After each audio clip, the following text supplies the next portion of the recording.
Dear colleagues, it is my great pleasure to welcome everybody to our annual myopia meeting this year 2025.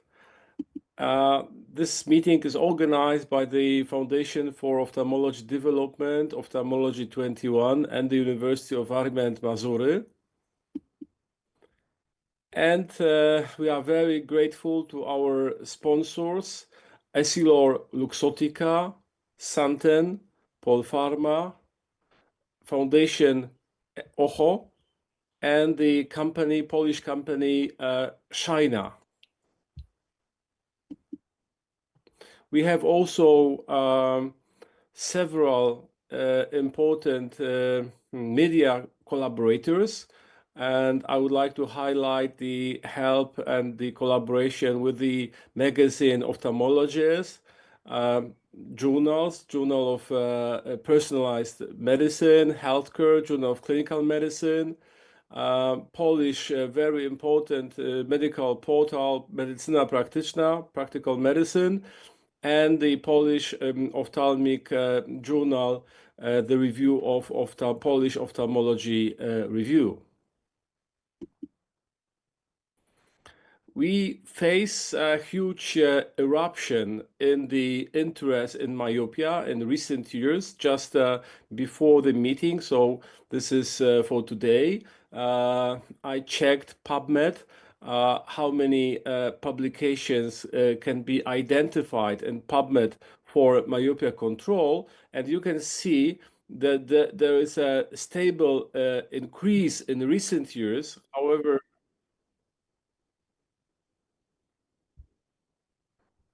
sorry.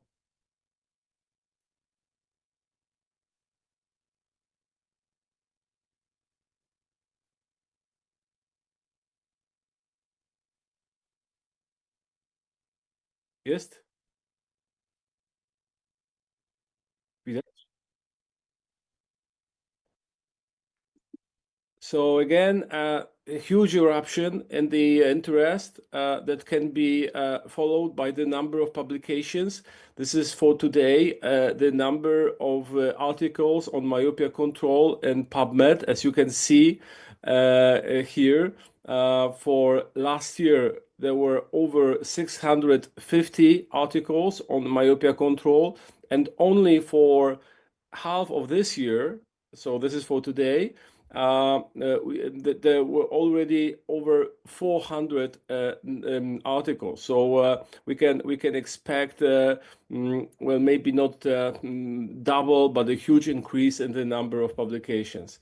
Another indicator that we are very, of course, happy about that we faced a huge interest in the number of registrations to our meeting. As you see, we have more than 1,000 registrations to our online meeting this year. Again, this shows a huge interest in this subject.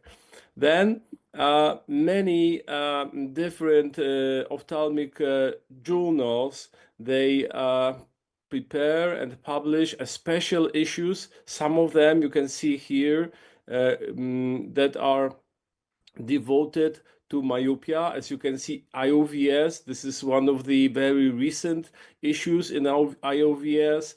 Again, one of the quite recent issue in ophthalmic and physiological optics. As you can see, graphs, they also have the myopia collection. And there are a few ongoing special issues in Acta Ophthalmologica. I am involved in that, in the American Journal of Ophthalmology and a few other journals. All of this together show really a huge interest in this topic. We also developed a European network for myopia prevention and control. And you are welcome to join our group, and we will provide all of these recordings after the meeting available for those who join our group. And also we try to find some funding from European Union for some projects including AI in myopia, risk calculator for detecting myopia.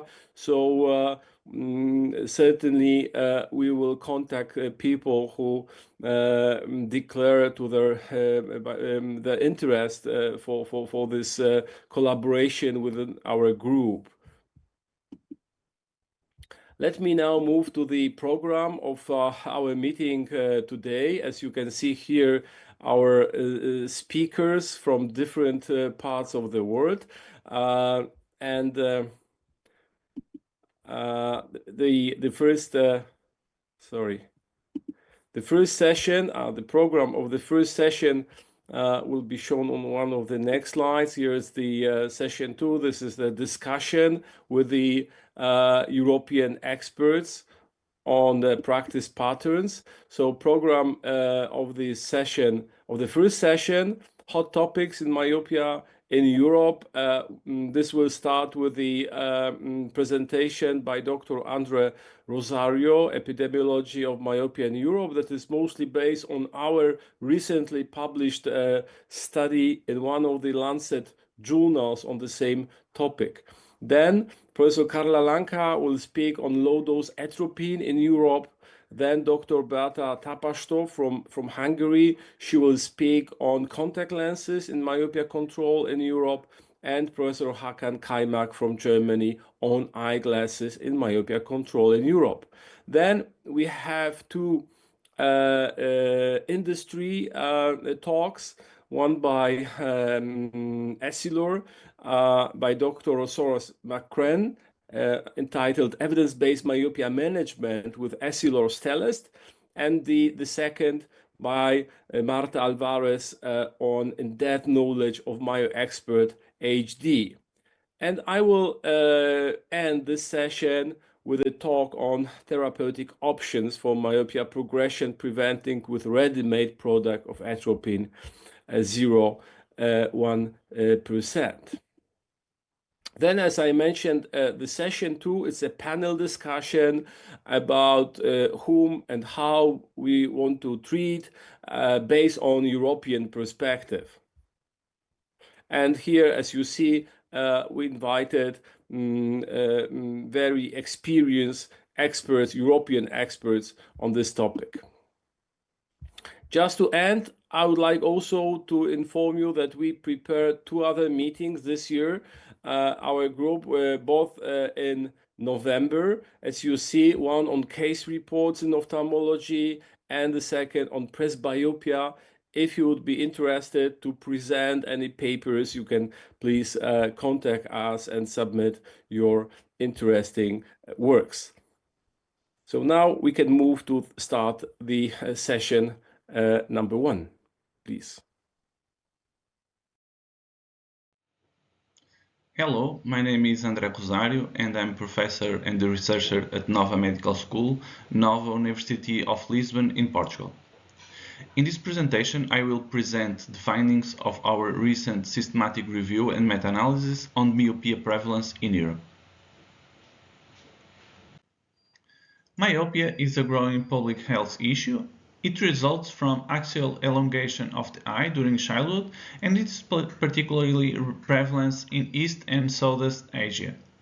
Despite available treatment to slow its progression, myopia remains a chronic condition and can lead to high myopia, one of the leading causes of visual impairment and blindness. Moreover, the 2024 Lancet Commission identified vision loss as a risk factor for dementia, emphasizing the importance of preventing myopia to support long-term public health. Myopia results from both genetic and environmental factors. While genetic predisposition is important, the rise in prevalence is largely driven by modern lifestyle changes. Children now spend more time indoors, focused on near work, and less time exposed to natural light, both key environmental risks. Prolonged use of digital devices further contributes to the problem. Urbanization and daily routines that limit outdoor activity have made these risk factors more widespread, helping to explain the global increase in myopia. Recent projections estimate that by 2050, nearly 50% of the global population will be affected by myopia. This increase is not limited to specific age groups, it affects both children and adults. Given the growing impact across the lifespan, it is essential to develop effective public health strategies to prevent the progression of myopia and mitigate its long-term consequences.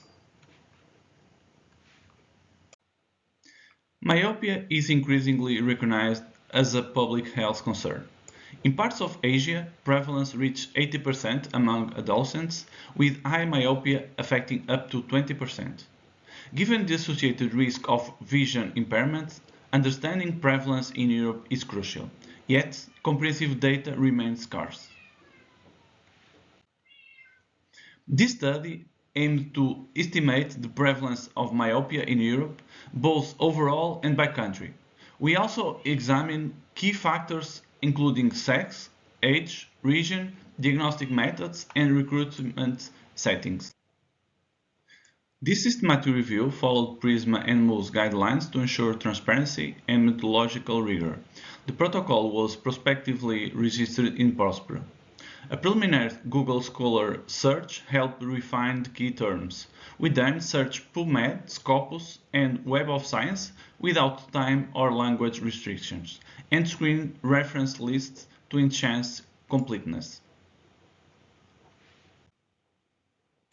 We include cross-sectional and cohort studies with defined sampling strategy from European population or school-based settings, reporting myopia prevalence or providing sufficient data for estimation.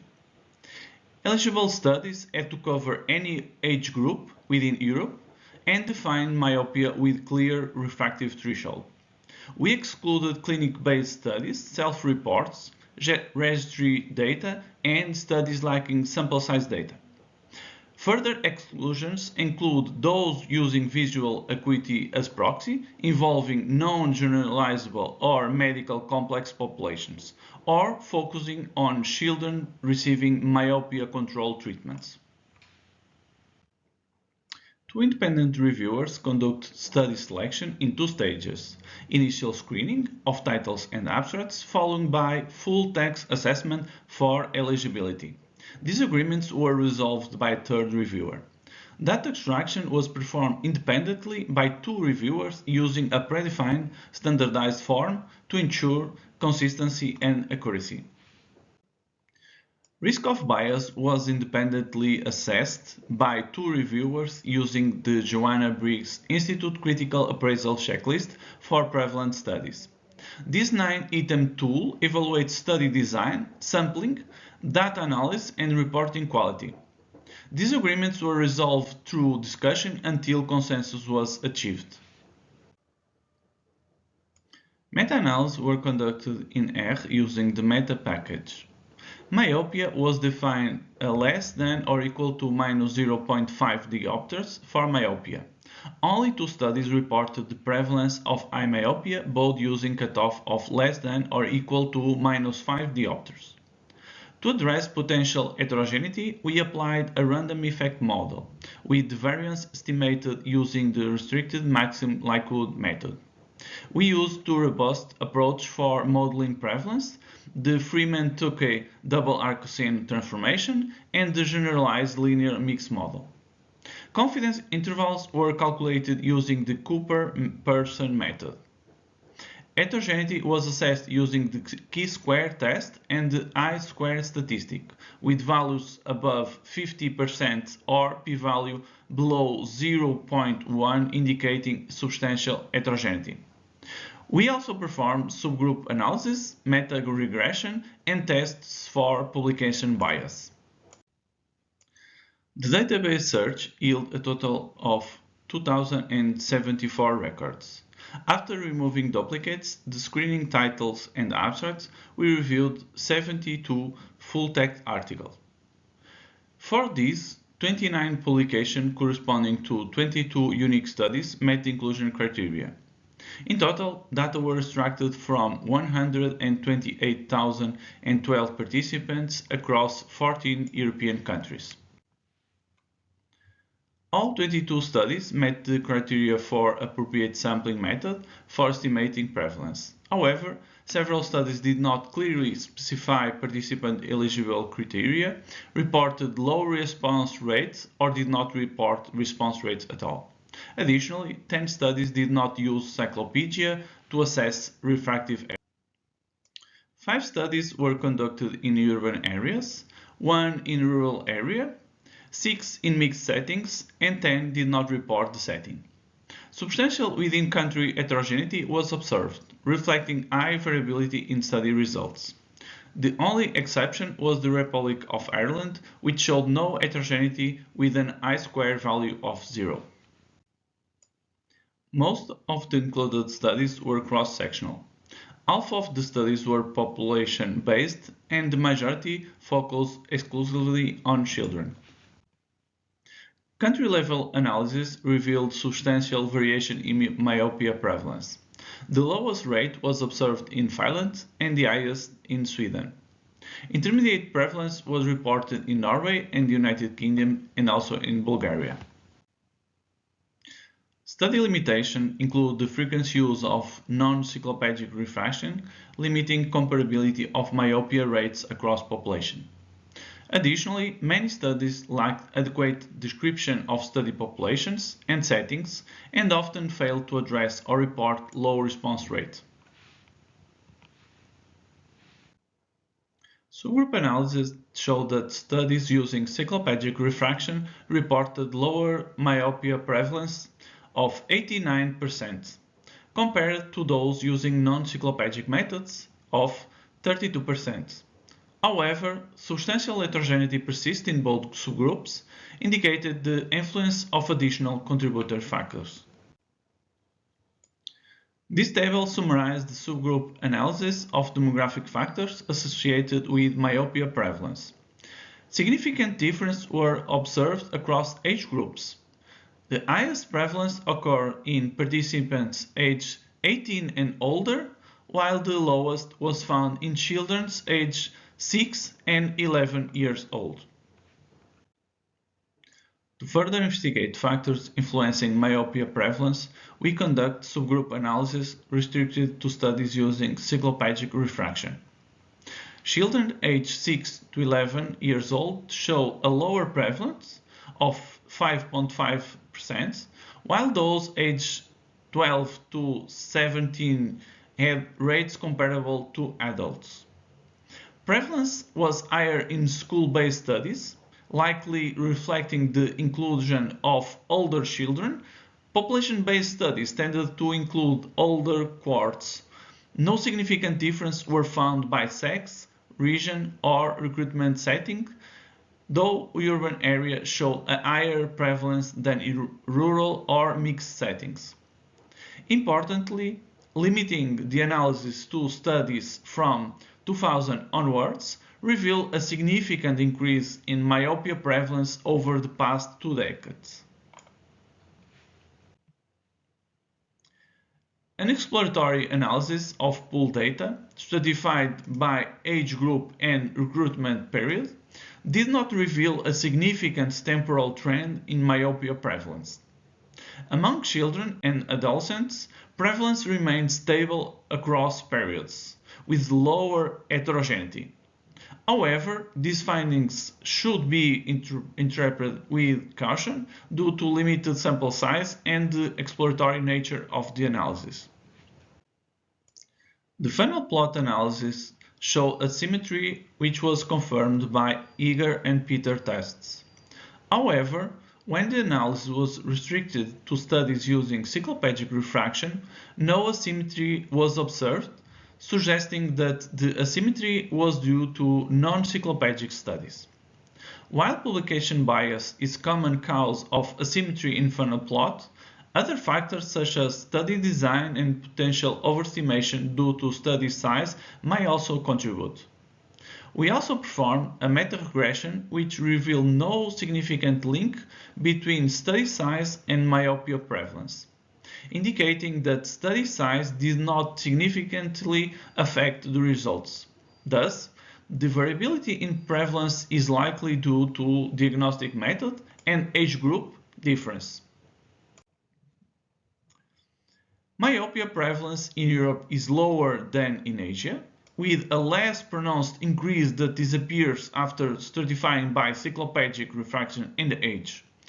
However, variations in study design and methodology limit accuracy cross-country comparison. Despite this, estimated prevalence remains lower than anticipated, particularly when based on more reliable diagnosis methods. Myopia prevalence is higher in adults and adolescents compared to younger children. School-based studies reported higher prevalence compared to population-based studies. However, age group difference may explain the variation in prevalence observed. High heterogeneity persists despite subgroup analysis, likely reflecting methodological bias and unmeasured confounders. This study applied strict selection criteria to ensure methodological quality, excluding studies with biases or non-representative samples, thus improving reliability. The pooled data from a large sample of participants provide a solid foundation for myopia prevalence estimates across Europe. A pre-registered protocol and rigorous statistical methods ensure the study's transparency and validity. This study highlights the need for further population-based research in underrepresented regions and emphasizes the importance of considering both lifestyle and genetic factors in myopia prevalence. This study provides a foundation for understanding myopia prevalence in Europe and underscores the urgent need for standardized methodology, particularly the consistent use of cycloplegic refraction and detailed age-specific data. Such efforts are essential to effectively address the growing myopia epidemic and its associated social and economical burden.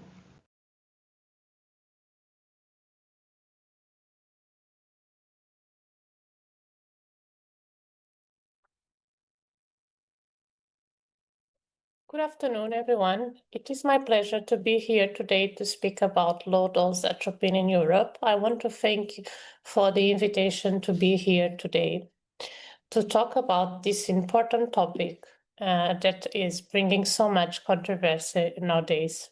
So those are my conflict of interest, which are not related with the topic of this presentation. So as we know, atropine is a muscarine antagonist that is used to slow myopia progression. We don't know the exact mechanism yet, but there are some hypotheses. One of the possible mechanisms involve retinal pathways affecting the sclera. We know that 0.01% has been widely studied and used in many RCTs, and we have results from safety and efficacy. However, when we look at the evidence from clinical trials, we see that many systematic reviews and landmark studies found that low-dose atropine may reduce myopia progression in a dose-dependent manner. However, some findings have not been consistent across all studies. So let's review some of the studies. We will first start for looking evidence for clinical trials around the world, and then we will concentrate more on new studies from Europe. So, of course, I have to speak about the landmark study ATOM, which was a study from Singapore. As you can see from the results of this study here in this graph, this group was the first one to determine 0.01% as a dose with good efficacy and also good balance in terms of side effects. And they found that the results were related with the dose response. There was a study that was published very recently looking into the data of 1/4 of this original cohort, which was the ATLAS study. They looked into the patients that receive since 0.01% to 1% atropine for 2 to 4 years duration. And then they assess these patients in adulthood many years after the treatment. So when they compare this group with the group untreated, they found that there was no increased incidence of myopia-related complications. But also when they look into the difference in final refractive error, there was no significant difference. So what does it mean in terms of results for clinical practice? So one of the findings and discussion of this paper is that maybe we need to extend therapy, and maybe treating 2 to 4 years, it's not enough to see a result in long term. So although it seemed that atropine, low-dose atropine is effective in short term, we need to do more to look into long-term results. Let's see what we have more in terms of results. So another landmark study is the LAMP study. So now this study has about 5 years of results. They already have more. I will show you what is the new results after this. So in this study, the authors looked again into different concentrations, and they determined that the best concentration is 0.005. So as you can see from the graphs, it's interesting to see that after year 3 in this study, most children had to restart treatment after cessation. And so they compared the group that continue to be treated with 0.05%, and they found that they have good efficacy for myopia control.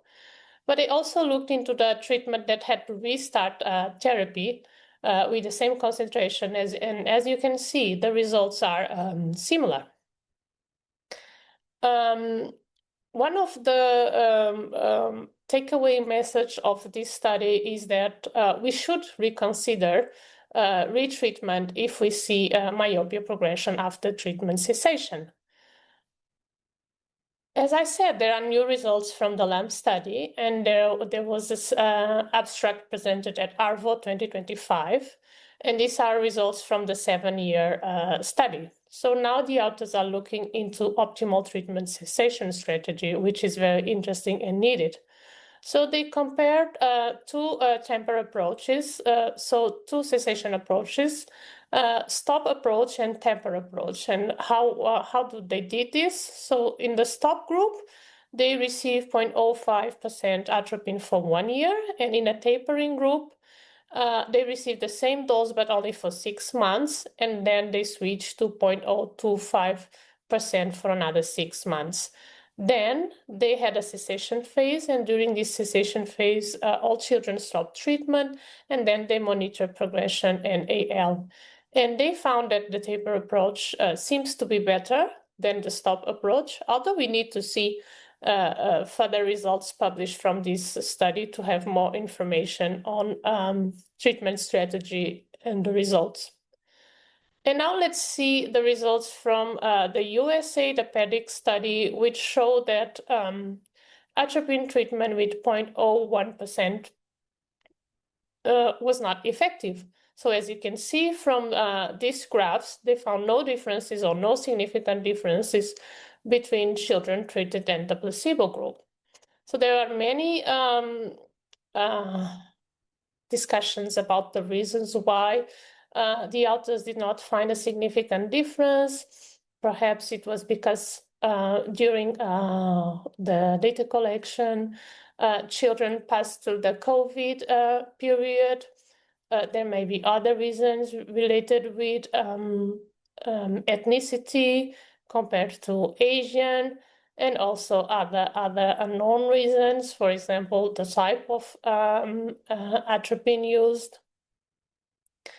But there are more conflicting results. For example, when we look at the results from CHAMP that collected data from North America and Europe, the authors found that 0.01% was better than 0.02%, which shows that probably there is no dose response effect. We also have data from Australia and Europe, as you can see here from the graphs, the Watam Australia and the Mosaic. And as you can see from the results seems or either no effect or very modest clinic effect when we are using concentration 0.10%.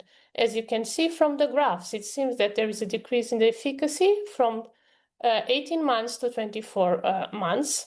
And for example, when you look into the left graph, you can see that there are no significant differences for myopia progression, but there is a difference when we look to axial length growth for the mosaic.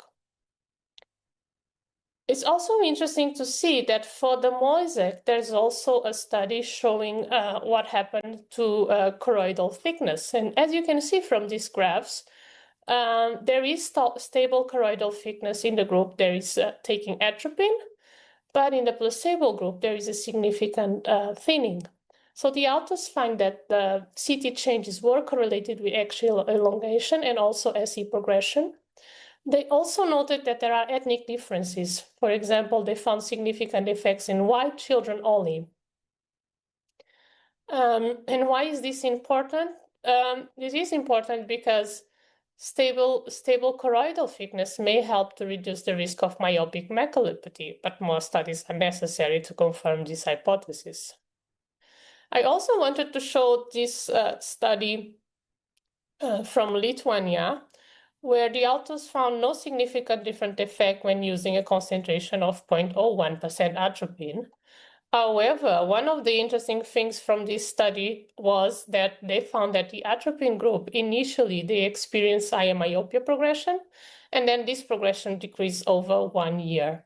So although there is no effect, they did find a difference before and after treatment. Another result that I wanted to bring here today is to show the results from the 5-year trial from Spain. Those authors used 0.01%, and they found that atropine is effective.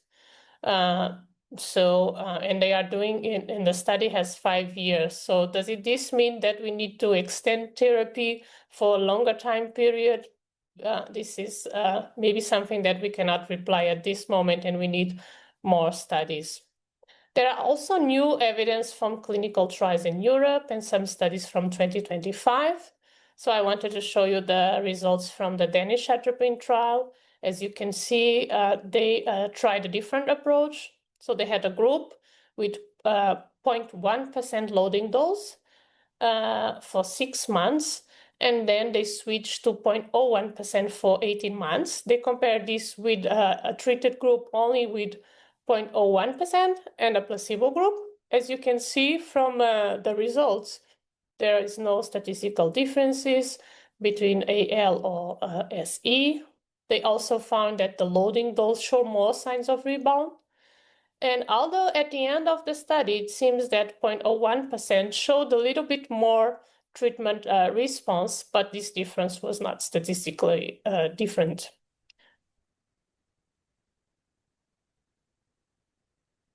And we now have results from Mosaic 2, the Ireland trial. And as you can see, the authors find that 0.05% atropine works better for this population. So it is very interesting to see that it seems that they found a significant effect with higher concentrations. And it seems that more and more clinicians and researchers are now supporting that higher concentrations could also be used beyond Asian populations. There is also a trial undergoing in the Netherlands. There has been a presentation at ARVO with interim analysis.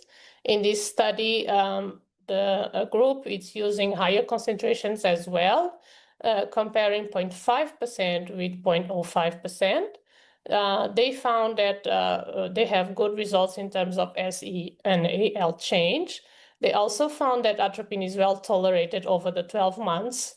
And the side effects are mild. They have no safety concerns at this moment, but they still need to unmask the groups to show if there are those specific effects. There's also some studies related with combination therapy and spectacles. And regarding combination therapy, I'm going to focus only on new studies because I don't have time to speak about all combination therapies. But as we know, many studies have supported the use of 0.01% and ortho-K. So there are also studies showing that DIMS and 0.01% atropine are effective, as you can see from this study, although it was non-randomized. It's a study from Italy, and as you can see, the results seem to show that a combination is successful, better than using monotherapy. There is another study from Spain where they use a different concentration, 0.025%. And they also compared combination treatment. So they found that combination treatment was better controlling axial elongation, but they find no differences when they looked into SE, at least no significant differences, although it seems that combination was better. There is also studies from Israel, two studies that I want to highlight. One where a lower concentration of atropine was used, 0.01%, and my-side contact lenses. And the study and the results show that combination was not an advantage over monotherapy. On the contrary, the group used higher concentration, 0.05%, and MF60 contact lenses. And in this case, they found that, in fact, combination therapy was better than over monotherapy. We also have the results from the Cochrane review, indicating or supporting that low-dose atropine has a low certain evidence according to the authors. So to conclude my presentation, it seems that there are population differences. It also seems that European populations may have different results from Asian, and this may be related with different aspects, just race, age, the iris color. And also, we need to take in consideration formulation variability, which may impact the outcomes. We have seen mixed results, even from European trials. And of course, now there is a discussion regarding the best concentration. It seems that most studies are supporting that 0.05% is a better concentration, but there are still clinicians and researchers saying that 0.01% may still have the place. And the place now can be, for example, to use in non-Asian populations, to use for older children where the progression is lower. And there are also some indications that new research can be done, for example, taking in consideration dose. So we may need to increase the dose to find more efficacy results, although studies are necessary. There's also some saying that 0.01% may have its role, for example, in tempering strategies. It's also important to look into the rebound risk. So we know that rebound risk is higher with higher concentrations. And we also have new results showing that tempering may reduce the rebound, and it's better than an abrupt stop. And also this may be related with age, as in LAMP study, minimal rebound was noted in older children. It's also important to look into durability. So as we can see, there is a question regarding short-term benefits, and we may need more or extended therapy, and we need results to prove that extended therapy is better than short-term therapy. And there's also problems regarding access, regulation. The use remains off-label in many countries in Europe, and we need more regulation, we need harmonized protocols, and we need standardized formulations. I think there are some news regarding new atropine formulations that go to enter in Europe, and probably in the coming months and years, we will have more data to report regarding low-dose atropine. Thank you for your attention. You can scan this code or use my email to contact me, and I'm available for questions. Thank you very much.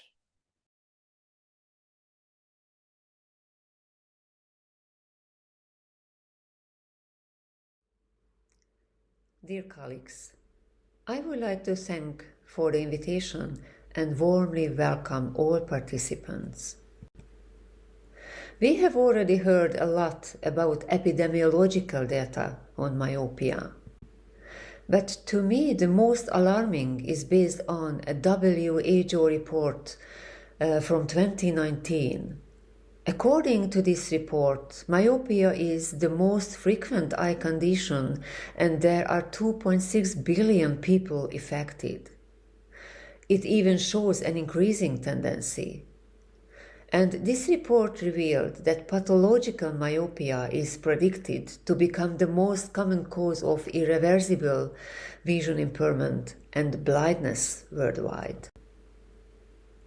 As described in the updated 2023 publication by International Myopia Institute, the most frequently used myopia correction methods for young myopes in Europe is the single vision spectacle, which has no effect as far as we know, followed by approved myopia control soft contact lenses and approved myopia control spectacles. Globally and in Europe, the combination therapy was perceived by practitioners to be the most effective method, followed by orthokeratology and pharmacological approach, atropine.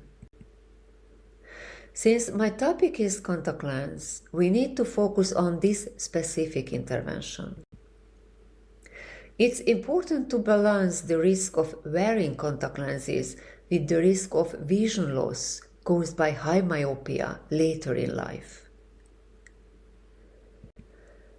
So we should calculate the risk associated with wearing contact lenses compared to the risk associated with the development of high myopia. The lifetime risk of vision impairment from high myopia is very common when the axial length is 26 mm or more and the refraction is 6 diopter or more.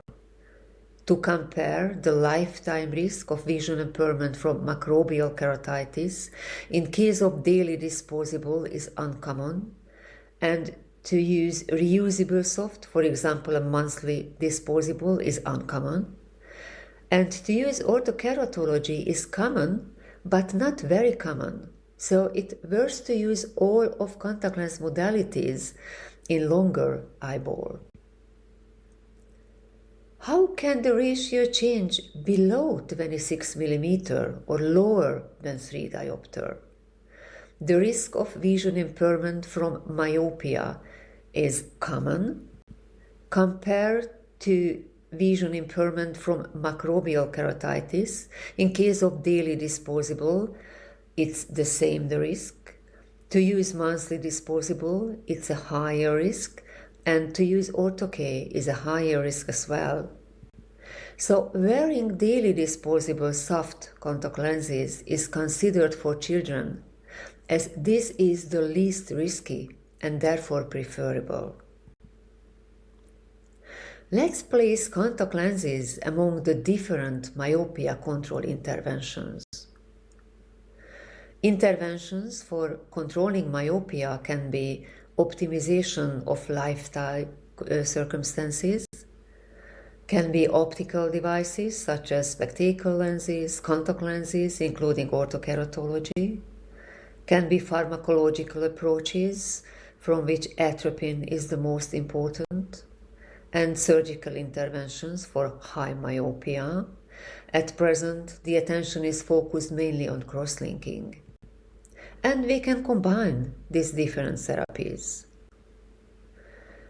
How contact lenses slow myopia?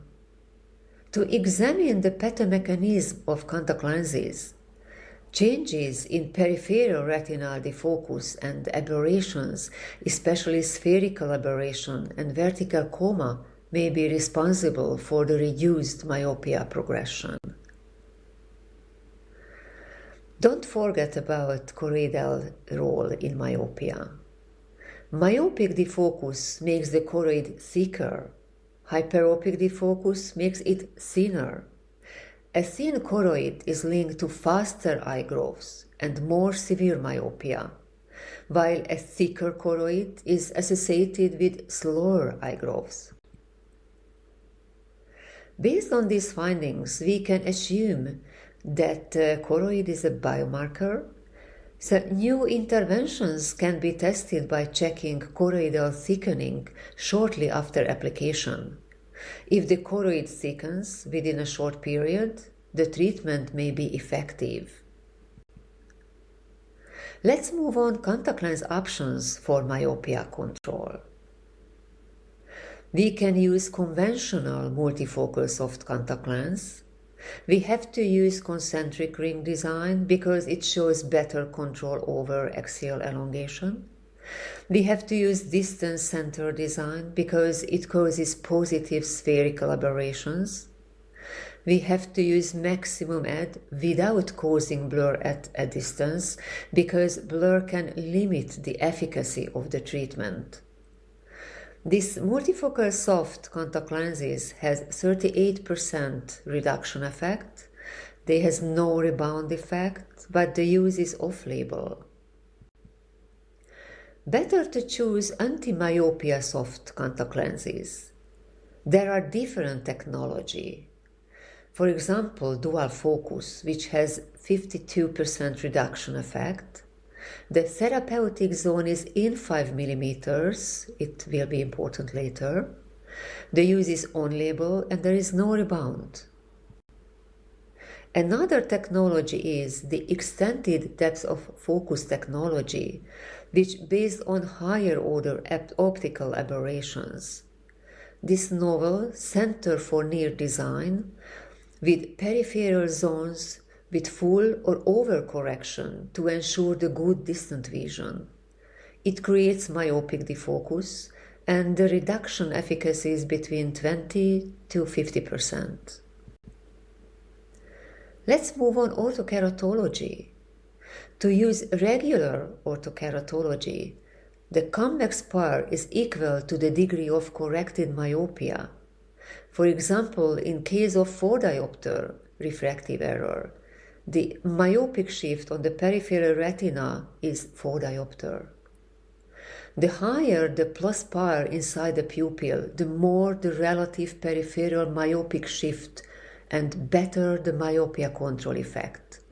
So Ortho-K has a dose-dependent efficacy as the other contact lenses. The second point of view is the importance of the pupil size or optic zone diameter. The correct position of the convex power of the Ortho-K lens within the pupil area is essential for better results in peripheral retinal myopic shift and consequently in myopia control. So it has a position-dependent efficacy. To achieve the best results, we can customize Ortho-K lenses. In case of low myopic patients, we can increase the plus power on the surface. In case of smaller pupil size, we have to use smaller optic zone diameter. If there is a larger corneal surface elevation difference, we can use toric version of Ortho-K. And we can find different corneal diameters, so we can change the contact lens diameter as well. It must cover the 95% of the cornea. How to choose between contact lenses? Based on the above, in case of lower myopia or smaller pupil size, better to choose anti-myopia soft contact lens or customized Ortho-K contact lens, because conventional Ortho-K lens unlikely to be effective enough. And as the last point, we should talk about complications. to compare the incidence of microbial keratitis wearing conventional contact lens or orthokeratology lens. The left table shows the annualized incidence of microbial keratitis. In case of RGPs, it's 1.2. In case of daily wear silicone hydrogel, it's 10 times higher. And in case of overnight modality, it's even higher. To compare the incidence of microbial keratitis wearing ortho-K lens, the incidence is 7.7, which is somewhere between the RGP and daily wear silicone hydrogel. This huge number of patients, which was examined by Ballymore professor, there were only 2 microbial keratitis cases. Unfortunately, both were children. That's why the incidence is higher in case of children. In 2015, Professor Ballymore was an invited speaker of the European Orthokeratological Society conference. He mentioned that the probability that over 1 year at least 1 microbial keratitis case will be observed among 1 patient is 0.2%. Between 100 patients is 18%, and between 500 patients is 63%. So the higher the patient's number, the higher the risk. We all know that overnight use of any contact lens is associated with a higher risk of microbial keratitis than daily use. But a systematic review from 2016 suggests that ortho-K is a safe option for myopia retardation, and the risk of microbial keratitis is similar to other overnight modalities. Nonetheless, it requires close monitoring of patients. To conclude, I recommend a publication that briefly summarizes the key points of myopia control, including contact lens use. As an appendix to the European guideline, the myopia management algorithm was published at the end of 2023 by a wide group of professionals in myopia care. This algorithm assists eye care professionals in putting into practice a myopia treatment strategy as flowcharts that illustrate decision points and possible resolution routes.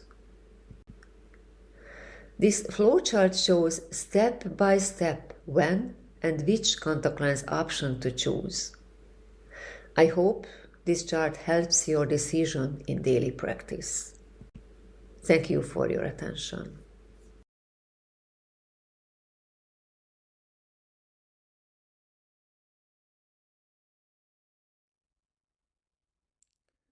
Dear colleagues, thank you very much for the invitation and to have the possibility to talk about myopia control with optical intervention. First, I'd like to talk about our treatment goal, and I think that our treatment goal should be the emmetropic eye growth. And this raises a question: is there any difference between Caucasian and Asian eyes? And this is nice publications which really illustrates that there is no difference. That means that the axial lengths for emmetropic eyes are the same worldwide.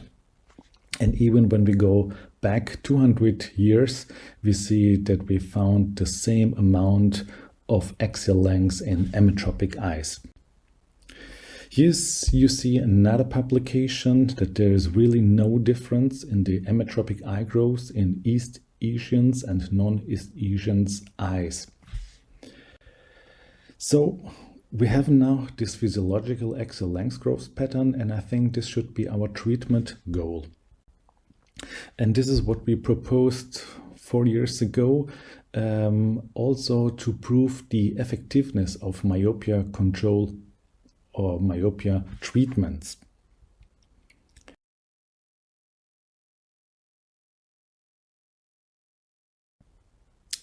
In this picture, you see the importance of this age-appropriate assessment of axial length growth pattern, because 0.2 millimeters per year has a different impact. As you see, for an 8-year-old boy or girl, it's normal, but not with 14 or 15. And also the claim 50% inhibition of axial length growth has a different impact for an 8-year-old or a 14-year-old boy or girl.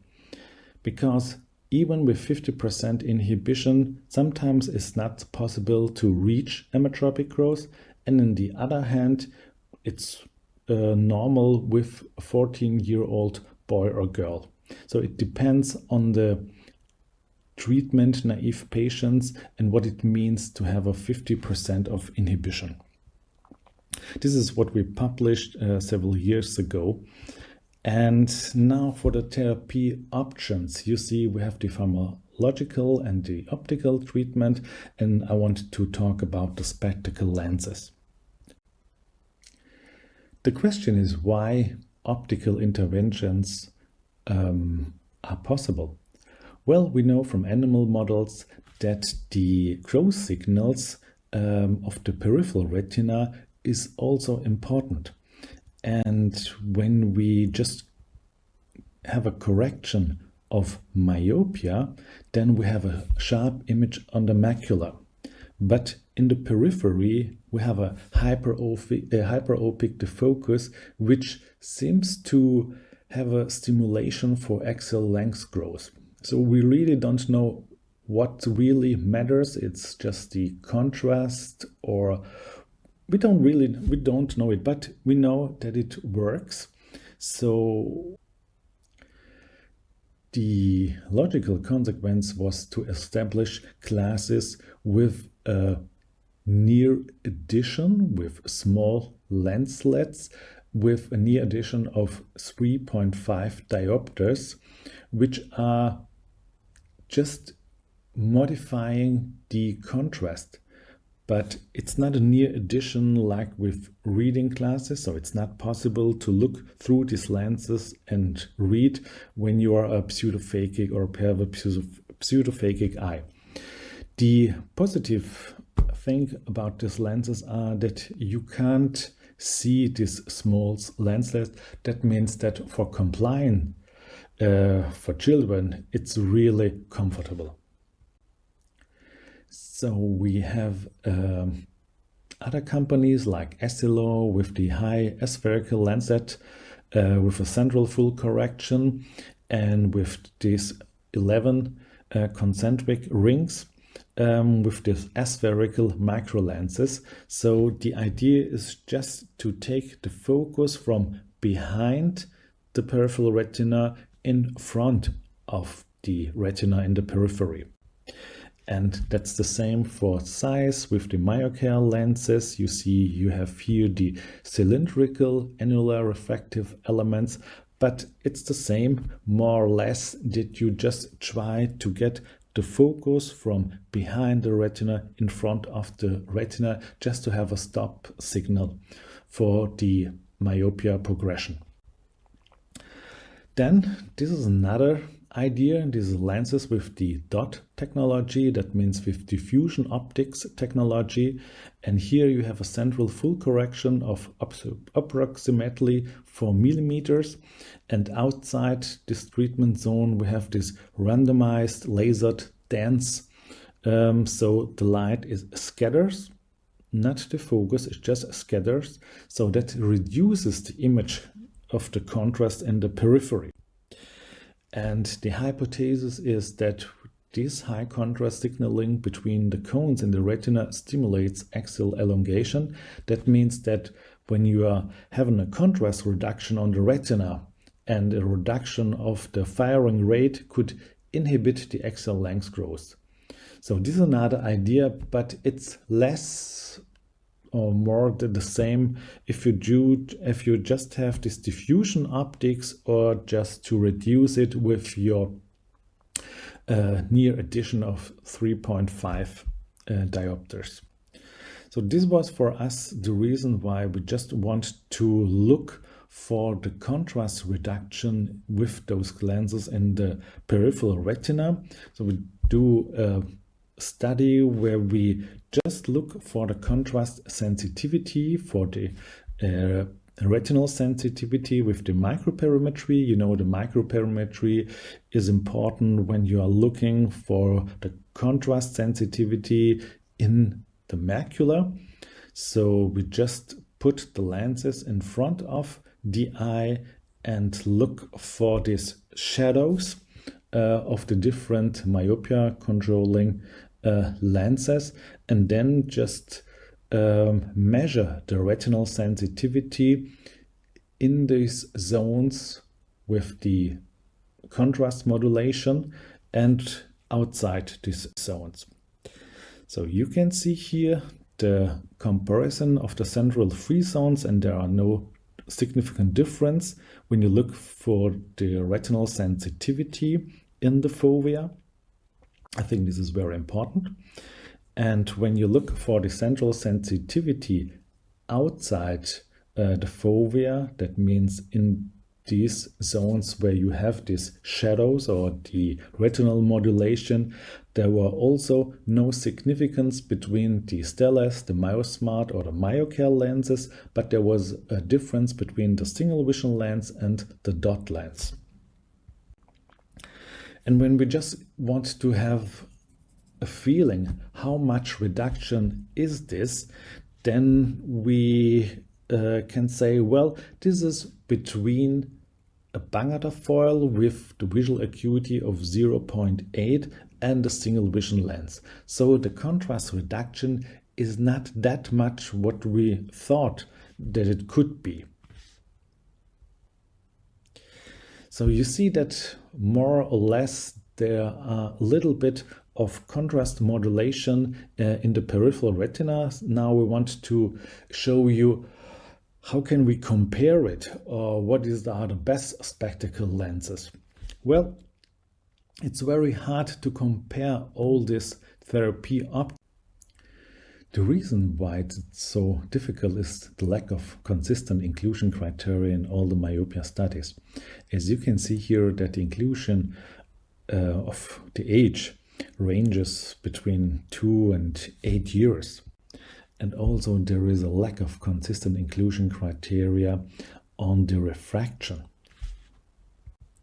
And even axial length is not an inclusion criteria, so it's really hard just to compare all the studies.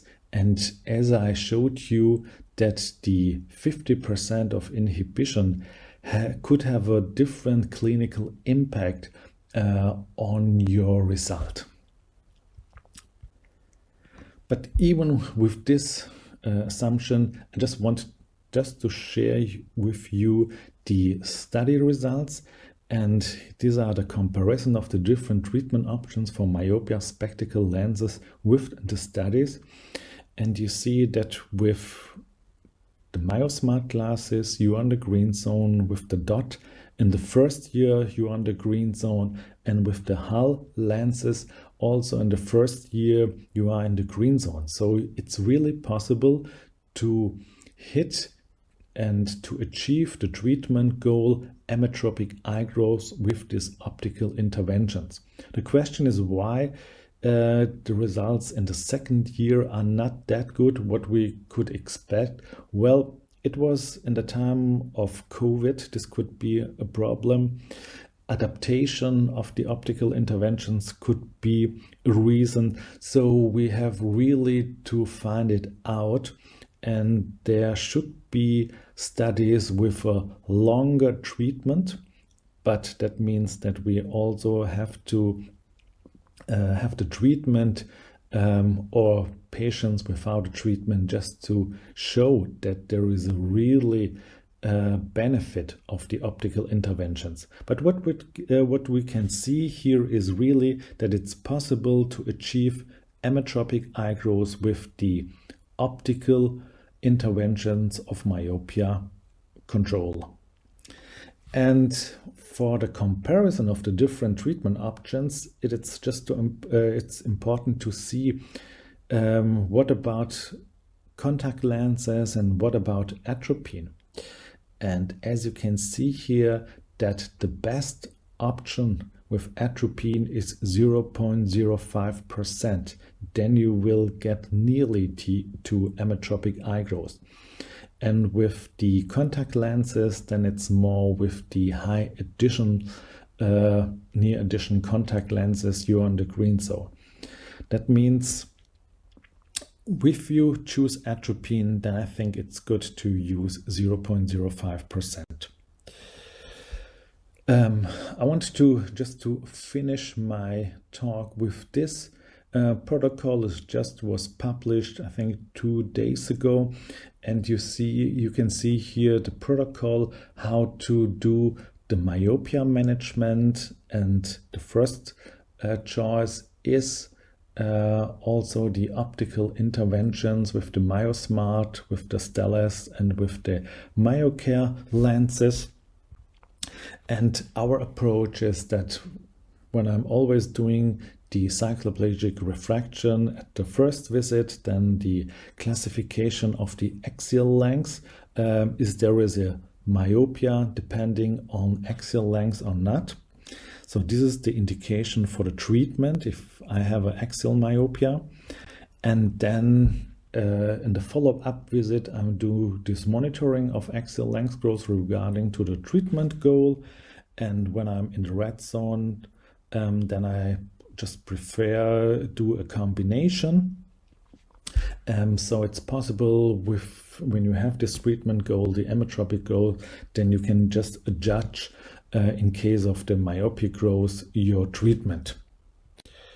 If you want to do this in the same way, there is a web-based solution. We just call it Myopia Solution, and it's for free. So you just have to put the axial length, the age, and the gender, and then you get the evaluation of the annual axial length growth, and then you know what to do if you have a good responder or no response, and if the treatment is necessary or not. And I think that's a really simple way to judge if your treatment is okay or not. So I like to thank for your attention. And at the end, are there any positive aspects of myopia? Well, myopic people are especially easy to enchant, and they see human beings as angels. Thank you very much.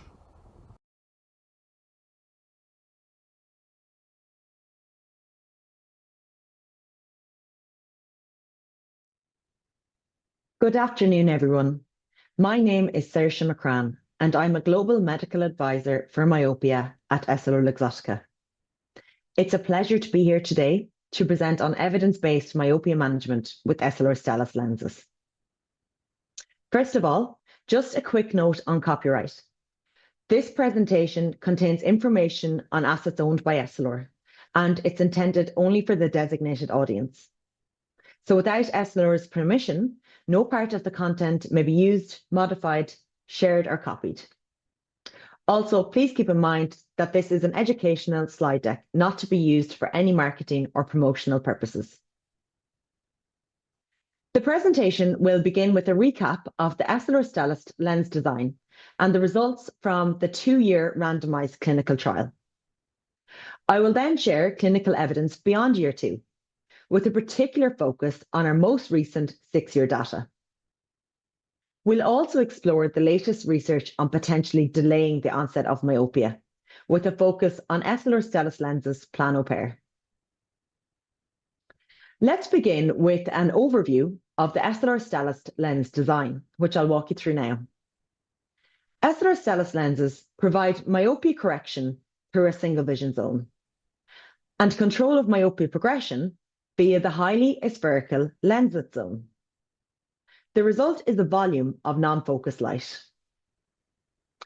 The highly aspherical lenslets are spread over 11 rings of contiguous lenslets. Each lenslet is of aspherical geometry. The lenslets in one ring have the same optical design, and the lenslets in different rings have different optical designs.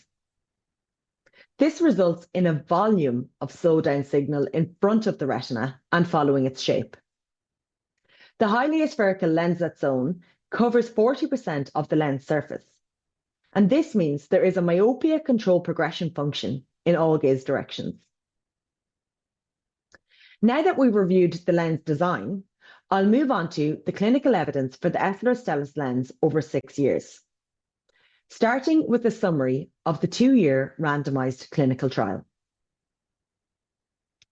This controlled prospective randomized clinical trial began in 2018 in Wenzhou, China. The inclusion criteria are shown on the screen on the left-hand side. Participants were randomly assigned to one of 2 groups. 54 children wore Essilor Stellest lenses, while 50 children in the control group wore single vision lenses, and follow-up assessments were conducted every 6 months. A summary of the 2-year results is shown on the right-hand side. Over 2 years, the study demonstrated that Essilor Stellest lenses slowed myopia progression by 0.80 diopters, which corresponds to a 55% reduction compared to single vision lenses. Axial elongation was also reduced by 0.35 millimeters, representing a 51% slowdown. Notably, in children who wore their Essilor Stellest lenses at least 12 hours per day every day, myopia progression was reduced by 0.99 diopters, or 67%, and axial elongation by 0.41 millimeters, or 60% on average, compared to single vision lenses. Now that we've seen the strong 2-year results, let's take a look at how the clinical outcomes evolved beyond year 2, giving us insight into the sustained performance of the Essilor Stellest lens. Following the 2-year randomized clinical trial, the study was extended to explore 2 key areas. First, the long-term efficacy of Essilor Stellest lenses, and second, their effectiveness in older children. An ethical consideration arose when extending the trial, and that was, given the proven efficacy of Essilor Stellest lenses after 2 years, was it still ethical to keep the original control group in single vision lenses? And the answer was no. Therefore, after year 2, all children in the control group were switched to Essilor Stellest lenses, and we recruited 56 new children to form a new control group in single vision lenses for year 3. These were matched with the previous control group at the 2-year visit. After year 3, we did not have a control group. This was, once again, for ethical reasons, as the new single vision lens group recruited for the 3rd year were given a pair of Essilor Stellest lenses at the end of year 3. From year 4 onward, comparisons were made using an extrapolated control group. And this was based on models proposed by Champ, Smotherman and colleagues, which estimate that axial elongation slows by about 15% per year, and spherical equivalent progression slows by 9.7 per year with age. And these models were applied to the original control group's data from the first 2 years.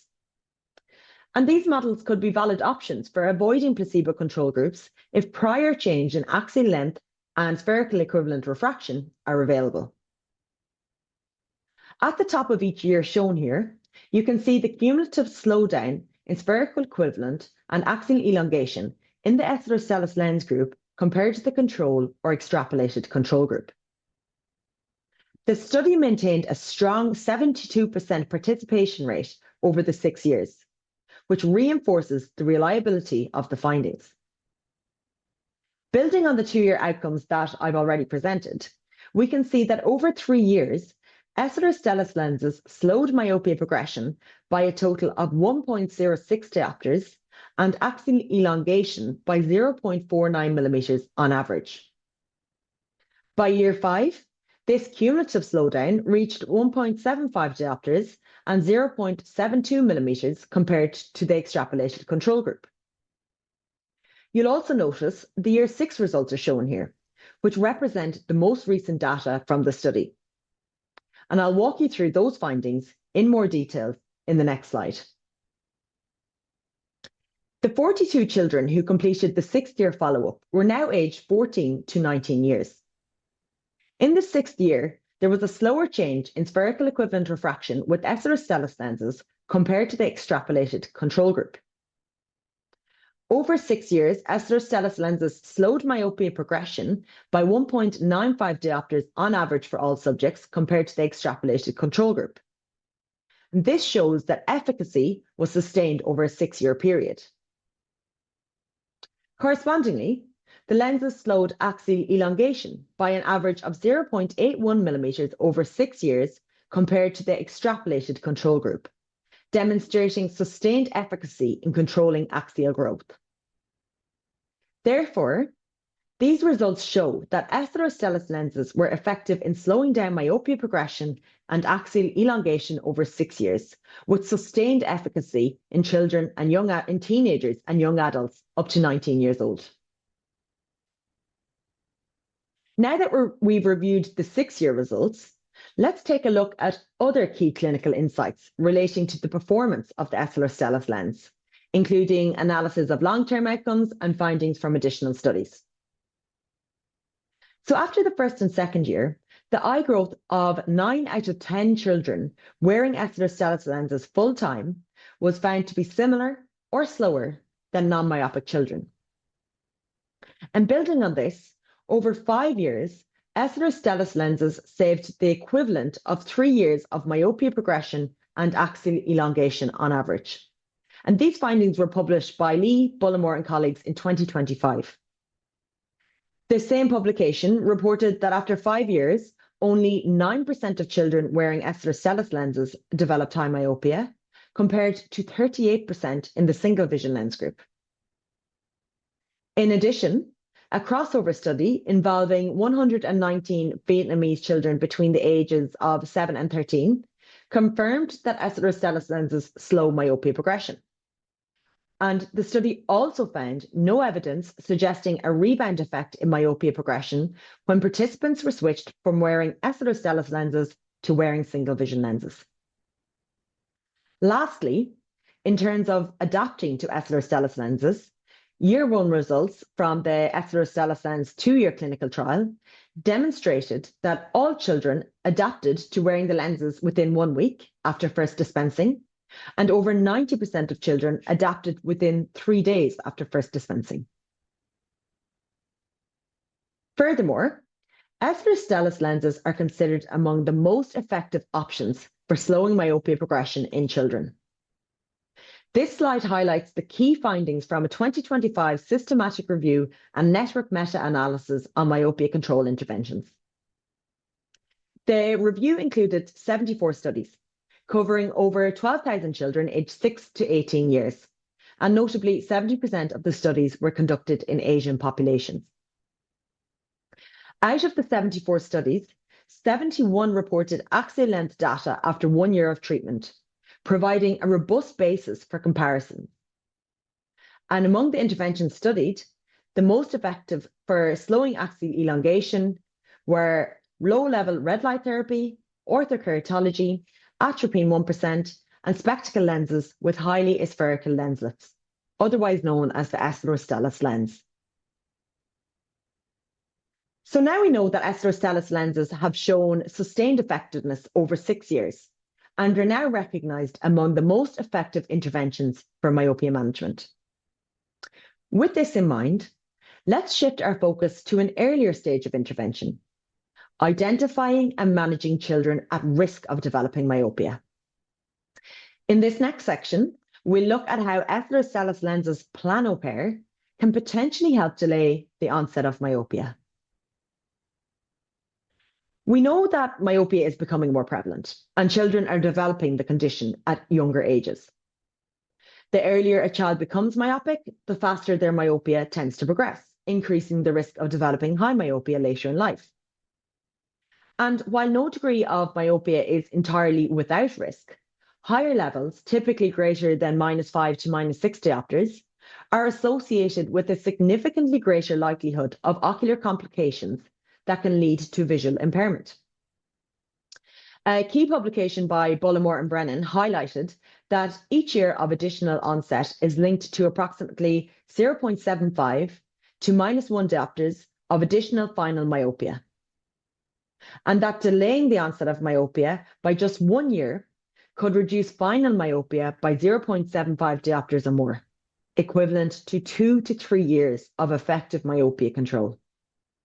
And this underscores the critical importance of early intervention to help potentially delay the onset of myopia and reduce the risk of long-term visual consequences. Now, being proactive with pre-myopia starts with identifying children at risk of myopia. As I mentioned, younger children, particularly those under 9 years, are at higher risk of developing myopia. In terms of genetics and family history, the risk of myopia increases if one or both parents are myopic. When it comes to visual environment, spending more than 2.5 hours per day outdoors can help reduce the risk, while doing more than 3 hours per day of near work outside of school increases it. A child's rate of myopia progression is another important factor. Progression faster than 1.25 diopters per year signals a higher risk and should be closely monitored. And for accurate assessment, a cycloplegic eye exam is recommended. And then, the most critical factor in predicting future myopia is the child's current level of hyperopia. Research from a multi-ethnic North American cohort shows that children aged 6 to 7 years with less than +0.75 diopters of hyperopia are significantly more likely to develop myopia. The International Myopia Institute defines pre-myopia as a refractive error between +0.75 diopters and -0.50 diopters in children where a combination of other risk factors provide a sufficient likelihood of future myopia development, and therefore there is a key window for intervention. Additionally, the fastest rate of refractive change in myopic children occurs in the year prior to onset. A child who is less hyperopic than age normal under cycloplegic refraction should be closely monitored, especially if other risk factors are evident. Once we have identified pre-myopia through evaluating risk factors, then we want to think about what we can do to manage it. Management options for pre-myopia have typically involved visual environment advice, such as increasing time spent outdoors and managing near working distance and the duration of time spent at near. And now, one of the first published studies exploring optical interventions for pre-myopic children was published in January 2025. 108 children aged between 6 and 10 years were randomly assigned either Essilor Stellest lenses plano pair or single vision lens spectacles to wear at least 5 days per week and at least 4 hours per day. The results showed Essilor Stellest lenses plano pair slowed down axial elongation in pre-myopic children, and there appeared to be a dose-dependent effect, with longer wearing hours corresponding to greater slowing of axial elongation. The effectiveness of Essilor Stellest lenses plano pair was also demonstrated in a retrospective study published in May 2025. This study included 105 non-myopic children aged 4 to 9 years with a non-cycloplegic spherical equivalent refraction greater than -0.50 and less than or equal to +0.75 diopters. The children were prescribed Essilor Stellest lenses plano pair and had pre-treatment data available. Results showed a significant slowdown in axial length change by approximately 0.3 millimeters per year and reduced spherical equivalent progression by approximately 0.4 diopters per year compared to the pre-treatment period. Lens wearing time was significantly associated with difference in axial length change over time. And furthermore, 88% of children at risk of developing myopia had axial length growth slower than emmetropic children after wearing Essilor Stellis lenses plano pair over a 1-year period. This comparison is made between annualized rate of axial length change of participants in this retrospective study and that of emmetropic children of the same age range from a study published by Nadulova and Associates. To conclude, delaying myopia onset by just 1 year may equate to 2 to 3 years of myopia control, potentially reducing the risk of high myopia in adulthood.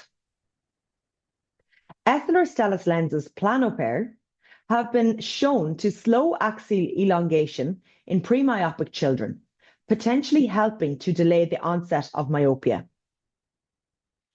Detecting and managing pre-myopia is a key pillar of myopia care, highlighting the value of early intervention, especially in younger children.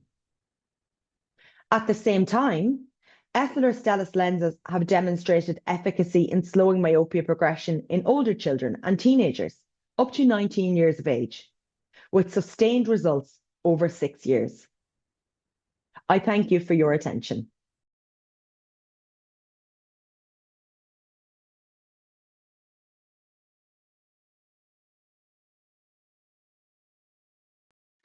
Welcome everyone to this session on myopia management. I'm Marta Alvarez, clinical research optometrist at IoT.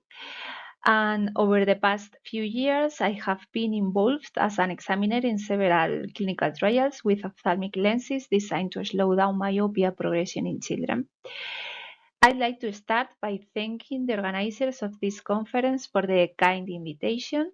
It's a real pleasure to be here and share this work with you. So let's get started with the presentation. In the next few slides, I will focus on the MyoSpert HD lens design. We will start with a brief look at the theoretical background and the lens power distribution. Then I will present the results of a clinical trial that shows its effectiveness after 12 and 24 months.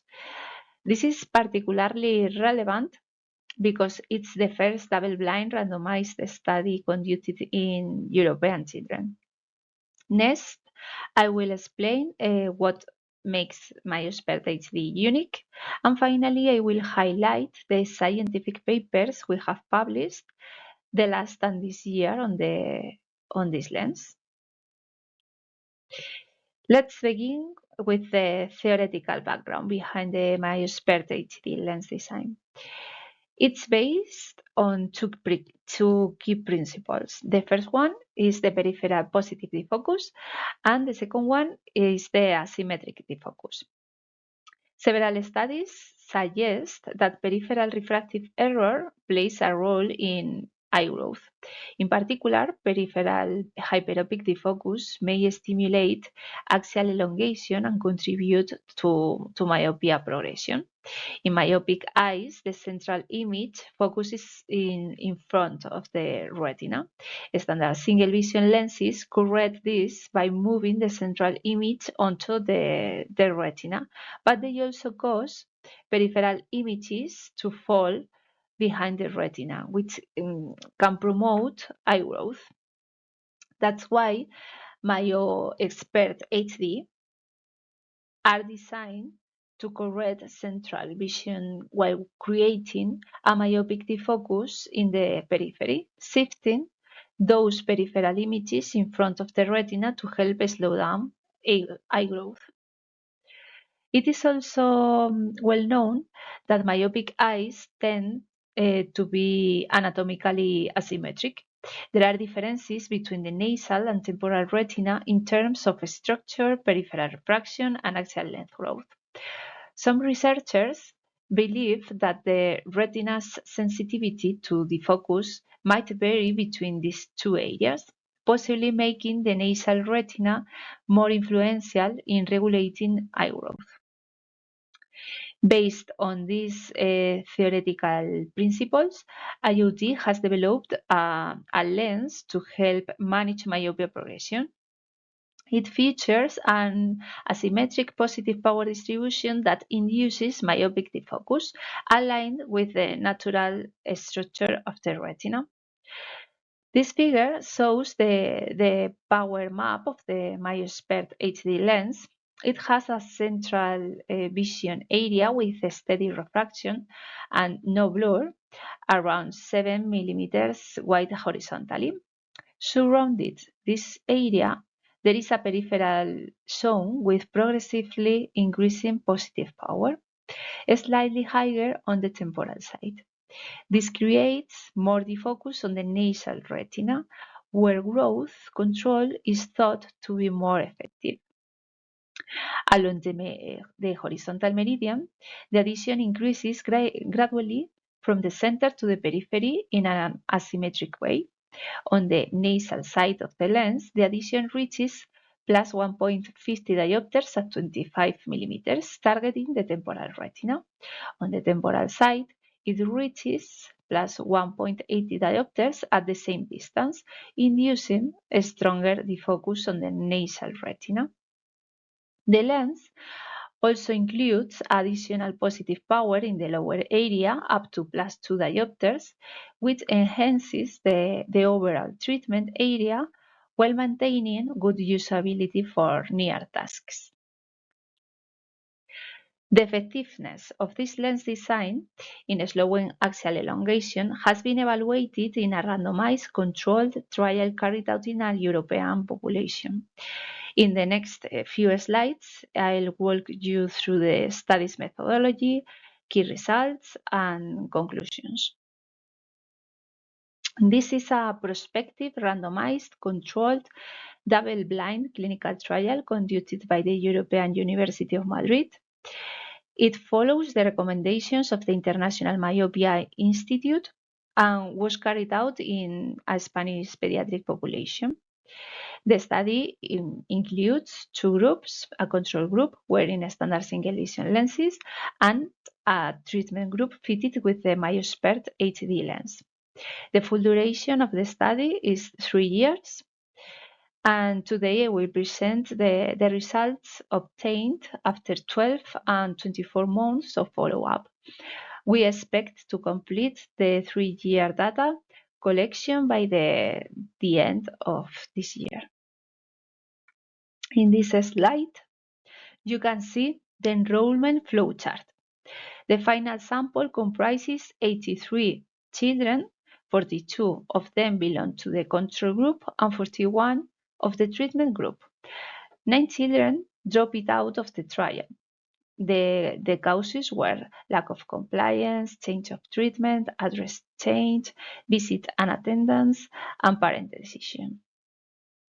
Regarding the efficacy of the lens to reduce the elongation of axial length, in this figure, it is shown the variations of axial length after 6 and 12 months of using the control and treatment lens.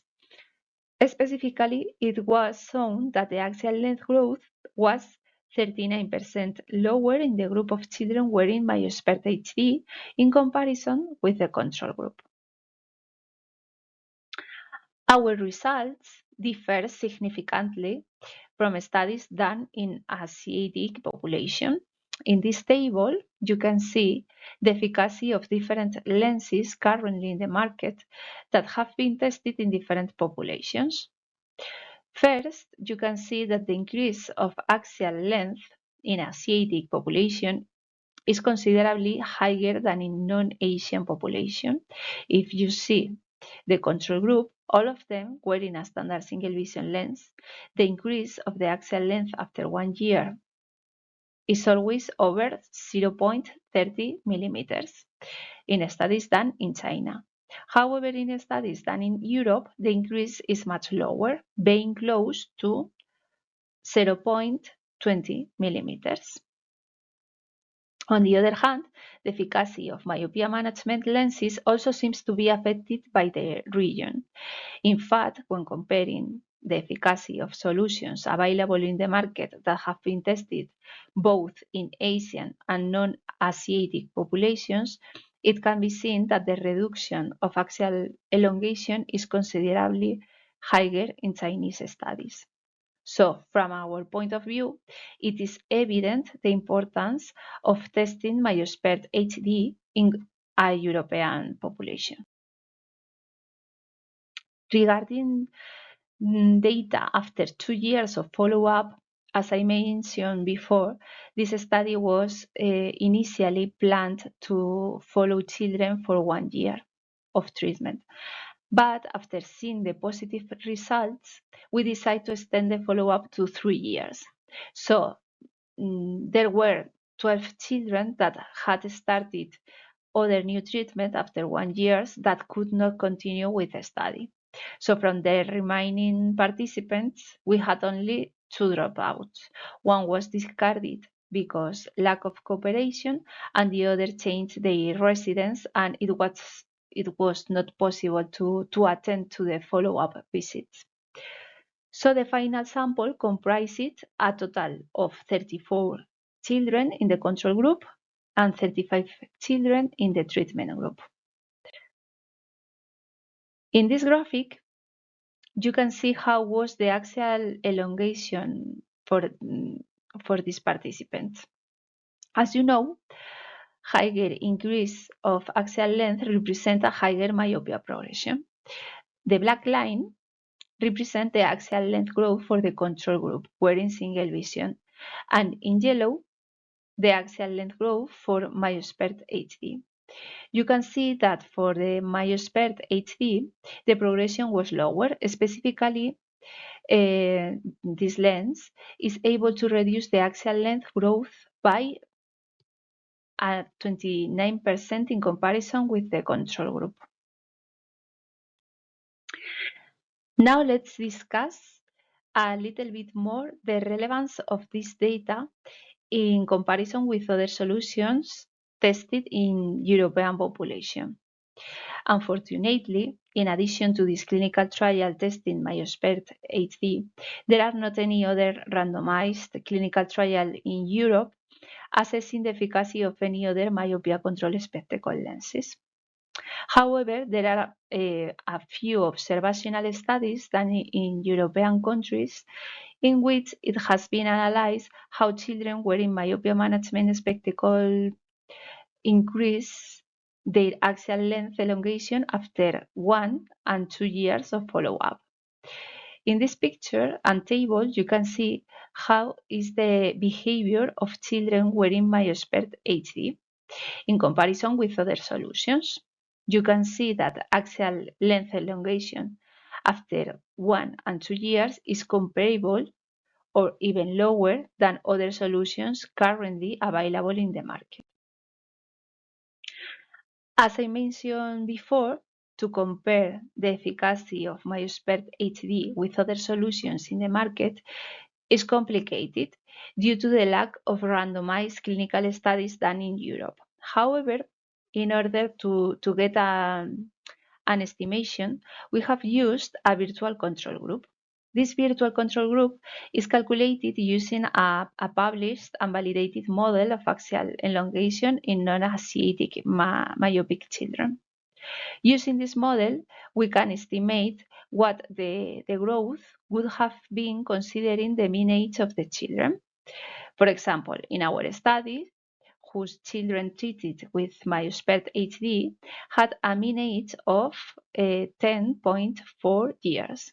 The model estimated that the axial length growth would have been 0.46 millimeters if the myosphere HD treatment had not been applied.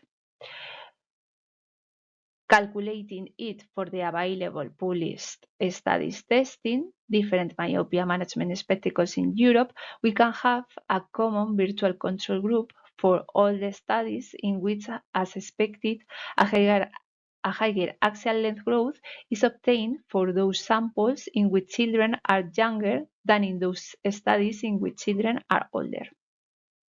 Using this estimation, we can see that myosphere HD present a great efficacy in comparison with other solutions of the market, demonstrating that myosphere HD are an effective method for slowing myopia progression.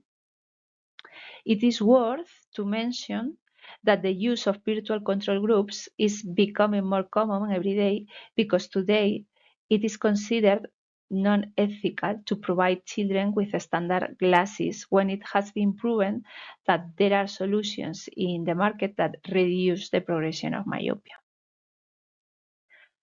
On the other hand, it is interesting to mention that it is expected that efficacy of the lens decrease along the time. According to some opinion leaders, it is expected that the efficacy of the treatment in the second year reduce 50% in comparison to the first year. If we analyze data from different studies testing myopia management solutions, we see a reduction of efficacy between 38% to 67%. However, for MyoSpert HD, the decrease of efficacy was lower at just 33%. Regarding satisfaction level, this graphic shows the satisfaction level for the children wearing the control and MyoSpert HD spectacles. The group of children who tested the MyoSpert HD lens and the group of children who tested the single vision lens were asked to rate their subjective satisfaction on a scale from 1 to 10 for different viewing distances and activities. We obtained very high scores for both designs, exceeding 8 out of 10. Non-statistically significant differences were found between both groups, indicating that MyoSpert HD provides a similar subjective performance than a single vision lens. Satisfaction results after using the MyoSpert HD lens were very high. The 97% of the children were satisfied with the performance of this lens for distance, intermediate, and near vision. The 95% of the children consider that MyoSpert HD provides excellent comfort, and the 100% of the children consider that this lens provides good sharpness. Now let's take a moment to highlight the key features that make MyoSpert HD different from other myopia control lenses. First of all, MyoSpert HD is manufactured using freeform technology on the backside of the lens. This gives us full flexibility to customize the lens with any material, including photochromic or polarized options, as well as different coatings and base curves. This means it can be adapted to a wide range of visual needs and patient preferences. Thanks to its specific geometry, even though the lens has a progressive power distribution, it looks just like a standard single vision lens. It offers a natural appearance and is thinner than conventional lenses, which is especially important for children and teenagers concerned about how their glasses look. And finally, the efficacy of MyoSpert HD has been demonstrated in a 24-month randomized double-blind clinical trial, the first one conducted specifically in a European population. This design is developed using patented technology licensed from the Brian Holden Vision Institute in collaboration with IoT.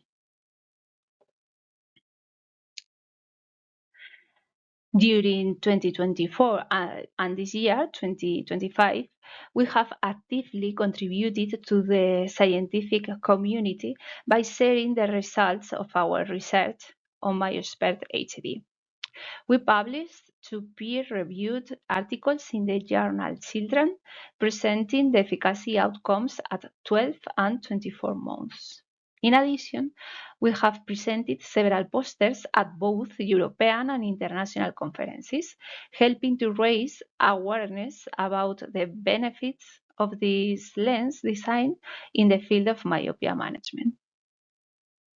The first scientific article presents the 12-month results showing the effectiveness of the lens design in slowing myopia progression.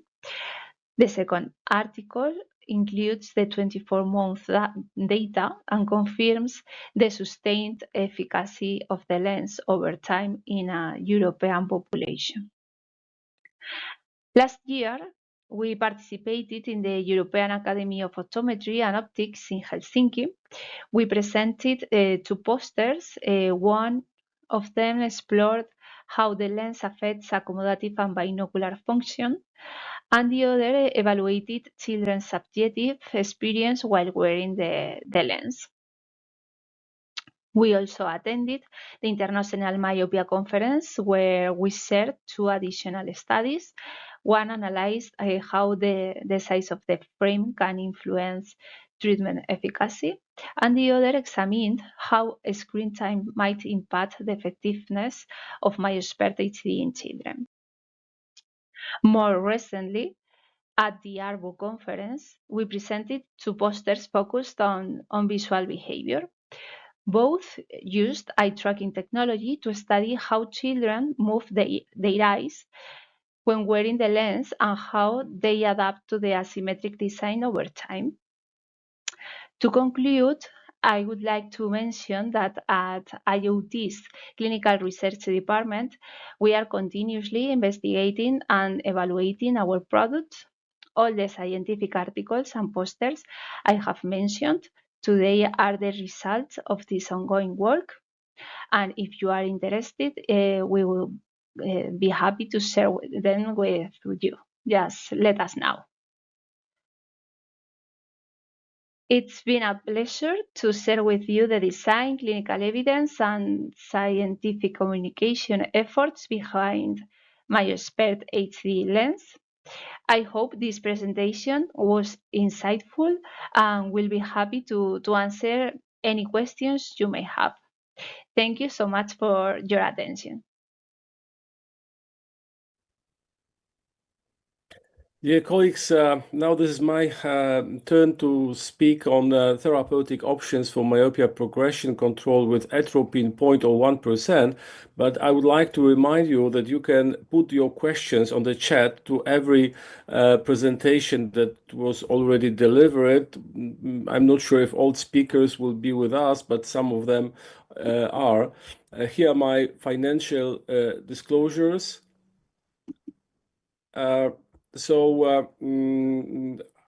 I'm in a good position because my talk was, I'm following the introduction by Carla Lanka, who delivered a great overview of the role of low-dose atropine. Just to add that generally atropine was used in myopia treatment for a long time. We were able to find the earliest available reference for this in as you see 1868, so for over 150 years already. Certainly we know about atropine a lot, of course, not everything still.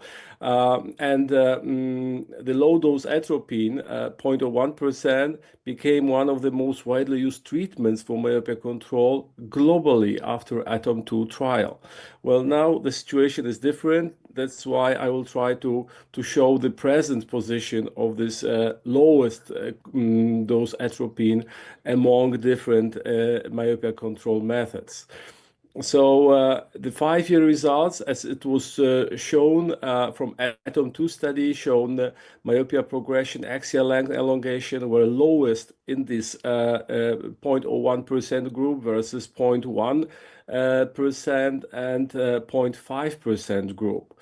However, the lowest dose, so 0.01%, resulted in minimal pupil dilation, slight loss of accommodation, and no near vision loss compared with higher doses.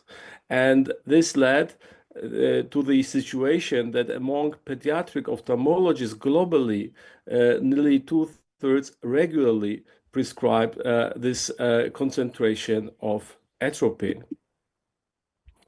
The effectiveness was confirmed by many studies. Some of them are shown here, demonstrating the 1-year slowing of axial elongation, myopia progression. As you see, this is based on the review that was published last year in Eye. And safety was confirmed by Atlas study already mentioned by Professor Karla Lanka, that was confirmed after 10 to 20 years after treatment. As it was again already mentioned, the effect is concentration dependent, and it is based on again many studies like LAMP study, also confirmed in a predominantly European population and a mosaic study trial. We experienced in recent years many problems with compounded products. It is not only related to the lowest dose of atropine, but every, as a matter of fact, dose of atropine. This is a nice study that addressed this issue. It was published already 2 years ago, and within this study, 24 samples from 9 pharmacies were analyzed, and the authors showed that there was a range in pH between samples, as you see, between 5.5 to 7.8. And there was also a range of different concentrations found, and 25% of samples were under the 90% minimum target concentration of this 0.01% atropine. So in conclusion, it was found an inconsistent and wide variety of formulation labeling practices for compounding 0.01% atropine. Then, of course, in recent years, a few companies organized RCT studies to introduce on-label products. This is one of the studies, a CHAMP study that was already published 2 years ago. A big study with nearly 500 participants, 26 sites in 6 countries, already mentioned today, showing the effectiveness of a low-dose atropine. And this study, the company behind the study, presently Veluma or Nevacar, they announced the plans to introduce the product into US, also Chinese market, probably also European market in the future. In the meantime, another company, Sidnexis, conducted a trial. The results of this trial were not published yet, START trial. However, they also introduced this product, lowest dose atropine 0.001% into the American market. As you see, the FDA accepted this new drug application, and this trial, STAR study, was based on a bigger population, over 850 patients, and as I mentioned, it was not published yet. And recently, so in March this year, it gained the positive opinion of European Medicines Agency under the name, as you see, for me, pretty complicated, Rejunia. And here we can find this product at the website of European Commission, and here is the official implementing decision that was just recently published. So now we have at Europe on-label product, and the another company from Poland, Polpharma, announced that they will introduce to the Polish market their own atropine, the same concentration, lowest dose, under the name Myo-free, preservative-free, multi-dose vial for 1 and 3 months therapy. So soon in different parts of Europe, we will have at least one, and in Poland, it seems we will have two different products. So the question is, what is the present place of this lowest dose atropine? The one argument is that based on several studies, it was again already mentioned that white ethnicity better responds to lowest dose atropine. It was shown in CHAMP study. It was shown in MOSAIC study. Within this study's subgroup analysis revealed significant treatment effects among white participants, while no such effects were observed in non-white participants. Here are tables from our publication that was published already 2 years ago. The effectiveness and tolerability of atropine eye drops for myopia control in non-Asian regions. And this is the list of different European studies showing again the effectiveness of this. Here are tables from our publication that was published already 2 years ago. The effectiveness and tolerability of atropine eye drops for myopia control. Another argument or another place for lowest dose atropine might be in the older children, slower progressors. There is some data supporting that in this population, this 0.01% atropine might be enough. So there was an interesting study already published. I presented here 4 years ago in Ophthalmology Journal, and they showed that the myopia progression was comparable in 6-year-old children receiving 0.05% and 8-year-old being treated with 0.025% and 10-year-olds receiving 0.01% atropine. And also they shown that the older children were more acceptable. They shown more acceptable tolerance of the accommodation loss from the lowest dose atropine compared with the higher concentration, which is of course quite logic. And what already again was mentioned, the another potential place for lowest dose atropine is in the combination. There is a good accumulation of evidence that the lowest dose atropine with ortho-K is more effective in slowing AR elongation than orthokeratology alone. And there is increasing number of evidence showing the same for anti-myopic eyeglasses for DEEMS and HORS, and also for different population, Chinese and European. And again, it was also nicely mentioned by Carla Lanka about the rebound effect and tapering strategy, that we know that higher doses are related with the greater myopic rebounds and faster overall myopic progression. That was shown by ATOM2 study, also 3-year results by LAMP study.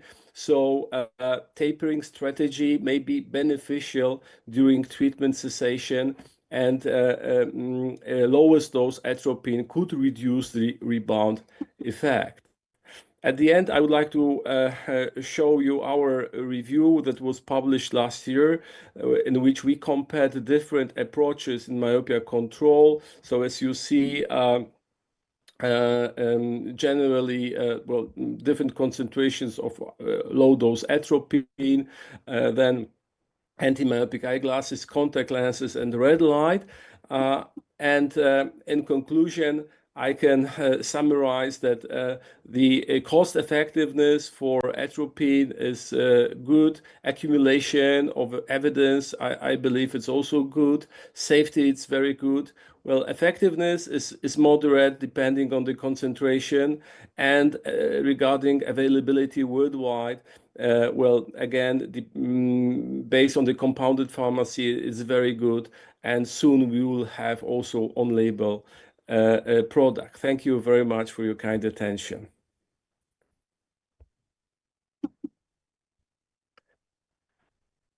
Now we can switch to the discussion.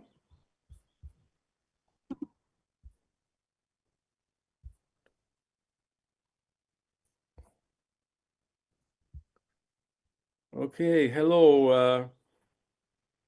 Yeah, Carla, Olafi, do we have any questions from the audience? This is the question to our technical support.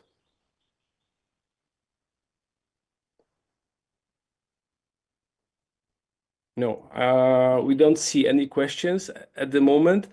So we can move to the second session, a little bit out of time, to our panel discussion. So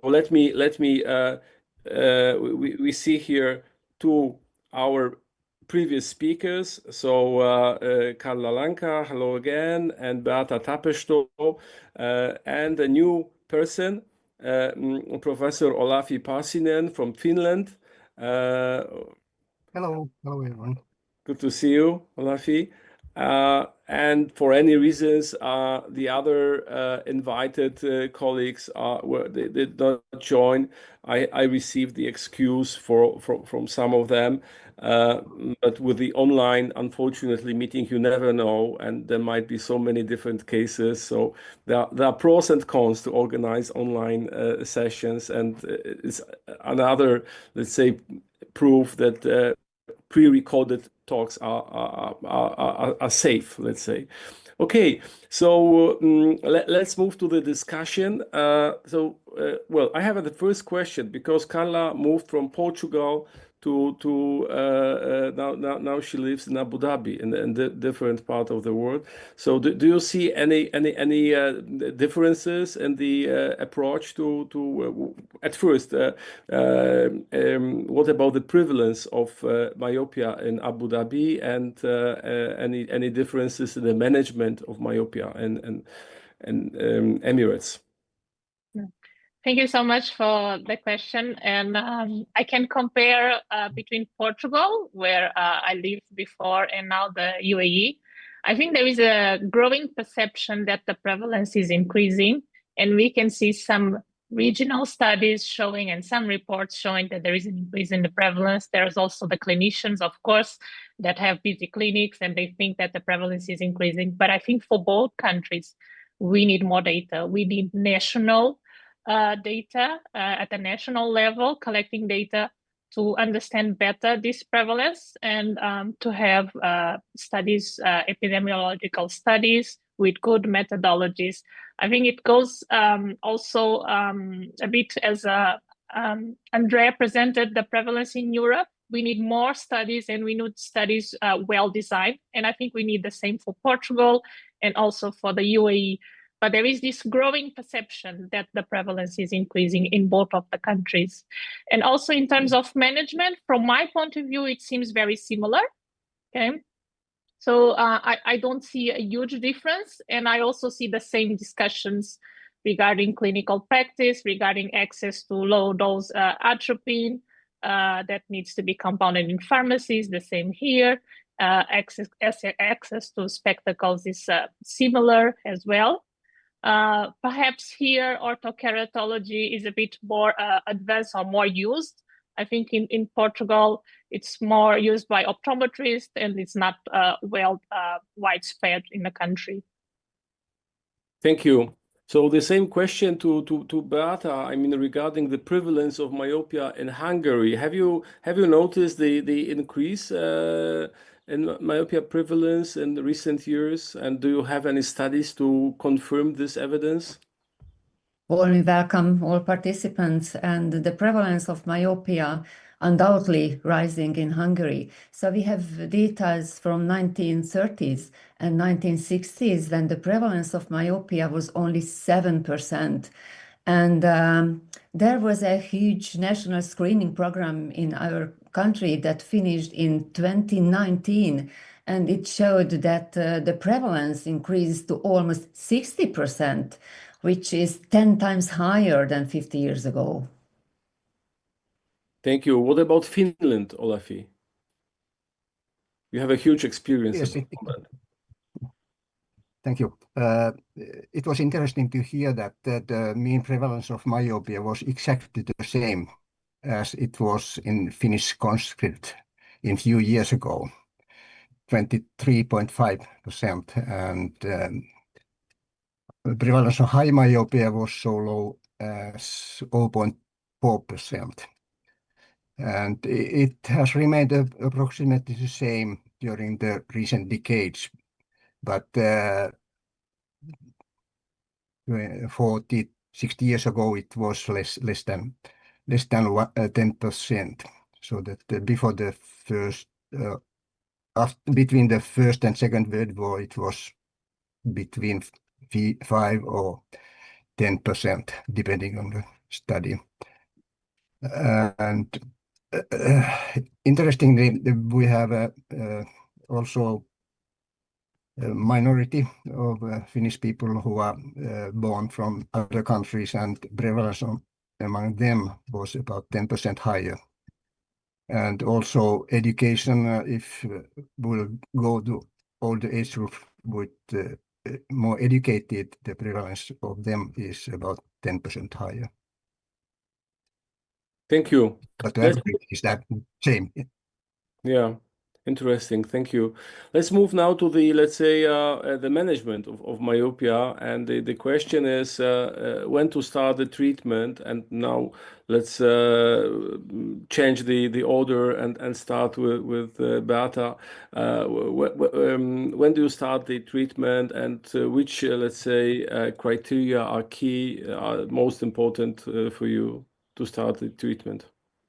Yeah, I know that ideally treatment should start in premyopia stage because each earlier year of onset is associated with approximately 1 diopter increased in myopia later in life, and each additional 1 diopter of myopia associated with higher risk of retinal detachment, maculopathy. But in real life, it's really difficult to tell to children in hypermetropic stage that you have to wear anything, and eyeglasses or contact lenses, or to use eye drops, and to explain the parents that you have to spend a lot of money while your children has a clear vision. So I started in myopia stage, when there is myopia. Yeah, so you touched another controversial issue of premyopia in Europe. I have it on my list, but I wanted to ask about it later. But let's now move back to the standard, let's say, myopia. So when do you decide? I mean, well, if you have a 12-year-old minus 0.75 diopter girl, do you decide to start myopia control or not, or to observe? Or is it based on the age or progression, or what? It depends on the age, and I think it's based on the axial length growth charts. So we have to check the axial length and have to check the risk factors. So. But it is based on the one, let's say, examination, or you need to see the progression, or after the initial examination and biometry, do you decide, or wait 3 months and check again, or to see the progression? So what is your approach? So there is a first examination of the children, and if In cycloplegia, I think it's obligatory to use cycloplegia and the first refraction. And if there is a myopia, it means a half diopter, for example, and I have to check the age, sure, but if there is a half diopter and the age of 8 or 10 or 12, I'm sure that we have to do something. And of course, that the first examination is include the axial length measurements. Thank you. Carla, what is your approach? So I think based on the research studies, the age in between we see most progression is between 6 and 12. So I think usually is that the age range. And in terms of clinical practice, I think this varies a lot. And I'm going to separate in two groups. There are clinicians that when they see the child for the first time, even if there is a myopia, they wait to see progression for 6 months to 1 year. This depending on a clinician, they need to wait to see progression. There's also another factor that I think for these clinicians is important is that many parents, as Beate also said, if they don't see any progression, they don't know about myopia, then they may be reluctant to start myopia management as well. So of course, this also depends on the parents. And then there are another group of clinicians that because they know that probably there will be progression, they start treating. And I think I see these two groups in both countries, in Portugal and UAE as well. Preferably, I think we should start early, but of course depend on the parents. And if there is a very high risk children, then I think for sure we need to start myopia control or myopia management. And another thing is the ones that wait for progression, they usually advise into environmental strategies, reduce near work, do more outdoor time, and then see after a few months if there is progression or not. Thank you. Olafi, what do you think about that? My suggestion would be at the first time check out the risk factors of myopia, near work, reading, how much they are reading, are they keeping pauses with reading, and how much they are spending outdoors. And just checking these and giving recommendation about the reading periods or near work periods and reading distance, near work distance, and time spent outdoors, and giving this recommendation. Therefore, that there must be something wrong in these points when they are myopic, and then follow up half a year or 1 year, and if there is significant progression still -5 or more, then consider some treatment. So you represent more conservative way, and Carla mentioned about more aggressive. But of course, I agree with all of you. I mean, to some extent, saying that well, we need a good stratification, risk stratification, and the question is there any, let's say, risk calculator available that we could use to differentiate between, let's say, high risk or moderate risk and low risk children? Because of course this is the discussion about what do you think? Do you use any such a calculator to help you with all of these risk factors?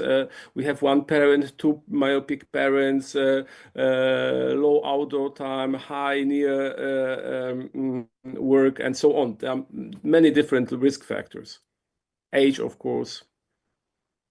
Not really. I mean, it's mostly based on our, let's say, experience now and intuition than a real, let's say, construction of the risk calculator. Yes, if I can answer. Of course, age of onset is a very important factor. If myopia is beginning at young age, it's progressing more, and risk factors of high myopia much more, and parental myopia and sex also in girls, it's usually progressing more. But one way to calculate is, for example, calculate the ratio between near work and outdoors. And it is more if a child is spending more near work than outdoors, the risk increases that. And if near work is about half of that, which is outdoors, then the risk is quite small for myopia prevalence. Okay, so yes, Beata, would you like to comment? Yes. So there are the Brian Holden Vision Institute webpage where we can find related to the refraction. There is a graphics we can use to put data inside, and it will show the risk factor to use any interventions or without interventions. But I prefer the Tiedemanns axial length charts, which show percentile results, and I can check it's different, the boys and the girls, so I like that one. And we had some instruments which inside this graphics which showed us the results in adult, the risk of high myopia, the risk of myopia at that age. So there are many, I think so. There is a Primo in the website which we can use. So there is available a lot of. If there are so many, maybe none of them is really perfect. I mean, because finally there is no, let's say, clear agreement on the core value of major one. Carla, would you like to comment on that? Yes, I think there are risk calculators available, and I mean, they have the many limitations, as we know. There is a new paper from Mark Bullimore and Noel Brennan showing that some of the growth charts that we are using may not represent well what we are seeing. We see other groups like the German groups talking about hemetropic growth and the charts that we should use. So there is a bit of differences in terms of even groups of clinicians that think we should use different growth charts and different measures to analyze efficacy of the treatment, but also to see how well this child is positioned in terms of spherical equivalent and AL. So I don't think we have an answer now, but I don't think most of clinicians will look into environmental factors and a risk for that. I think it's very difficult to measure in clinical practice. Sometimes parents don't know. And also there are many limitations. For example, here in the UAE now, it's very hot and everyone is indoors. So how to measure this? Most of the children, even the ones that are hemetropic, may be closed at home for many months. So I think sometimes it's difficult to measure environmental factors because they are measured in a subjective way. So I think most important, apart from this, is to look into SE, look into the AL, of course, if there is information available, and of course we should collect that information.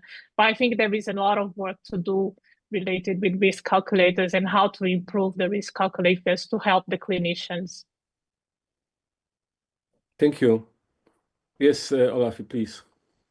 Yes, one quite easy risk calculator is parents.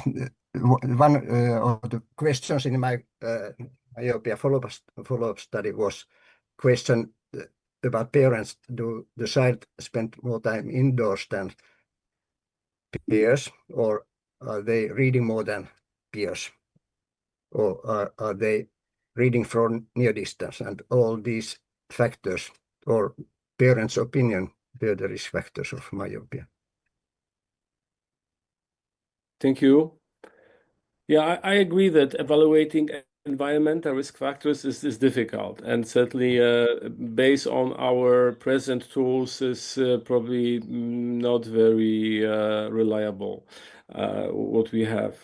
Okay, well, there was one issue raised by Beata, pre-myopia. Are we ready to start treating pre-myopic children in Europe? I mean, this is the controversial, I think, issue.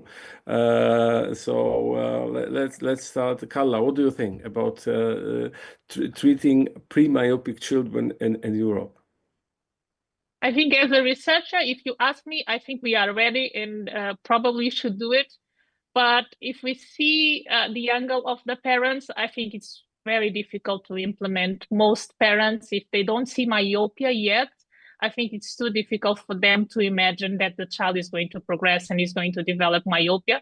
So I think in terms of practicality, it will be difficult to implement, especially in a European population. Maybe in other regions of the world is easier than for us. Even here in the UAE, I also think it's difficult to implement treatment in pre-myopes. But for sure, we should do more in terms of prevention. And this, I think it's important. We take a lot of effort on treating, on research about treatment efficacy, and we know all the factors. So we also need to invest more time in planning and preventing myopia. We know that environmental factors are important, so we need more community research and we need to bring our children outside. And I think that we can do, and we can start from the school years as well. So teachers have a very important role on this. Beata already addressed this issue, so Olafi, would you like to comment on that? Pre-myopia in Finland, what do you think about that? In Finland, the myopia is not so big issue. So, I think that it would be quite difficult to promote that kind of. My concern is that it could be easily overused. I mean, well, I can imagine that we could use a treatment in thousands of unnecessary cases, because finally, well, the definition of pre-myopia is very broad, and if we do not have a strict high risk criteria saying that these pre-myopes are in high risk, what we don't have at the moment, then, well, nearly everybody can be included to this group, and then, let's say, recommended some sort of a treatment, if it's eyeglasses or contact lenses or even atropine, whatever. My opinion is that it can easily be overused. I mean, this might be a problem. So to providing unnecessary and unnecessary expensive also treatment method. Yeah. Okay, let's move to it may be different in different countries. For example, in Asian countries, where almost everyone is myopic, there a big place for that. But in our country, countries in that's why I'm asking about Europe. Of course, we speak about Europe mostly. Yeah. Okay, another question is a practical issue. Which method of myopia control in your countries, I mean, the question to Carla is about Portugal, is the least and most expensive? I mean, I think it's a practical issue. Well, let's start, Beata. Okay, so what about Hungary?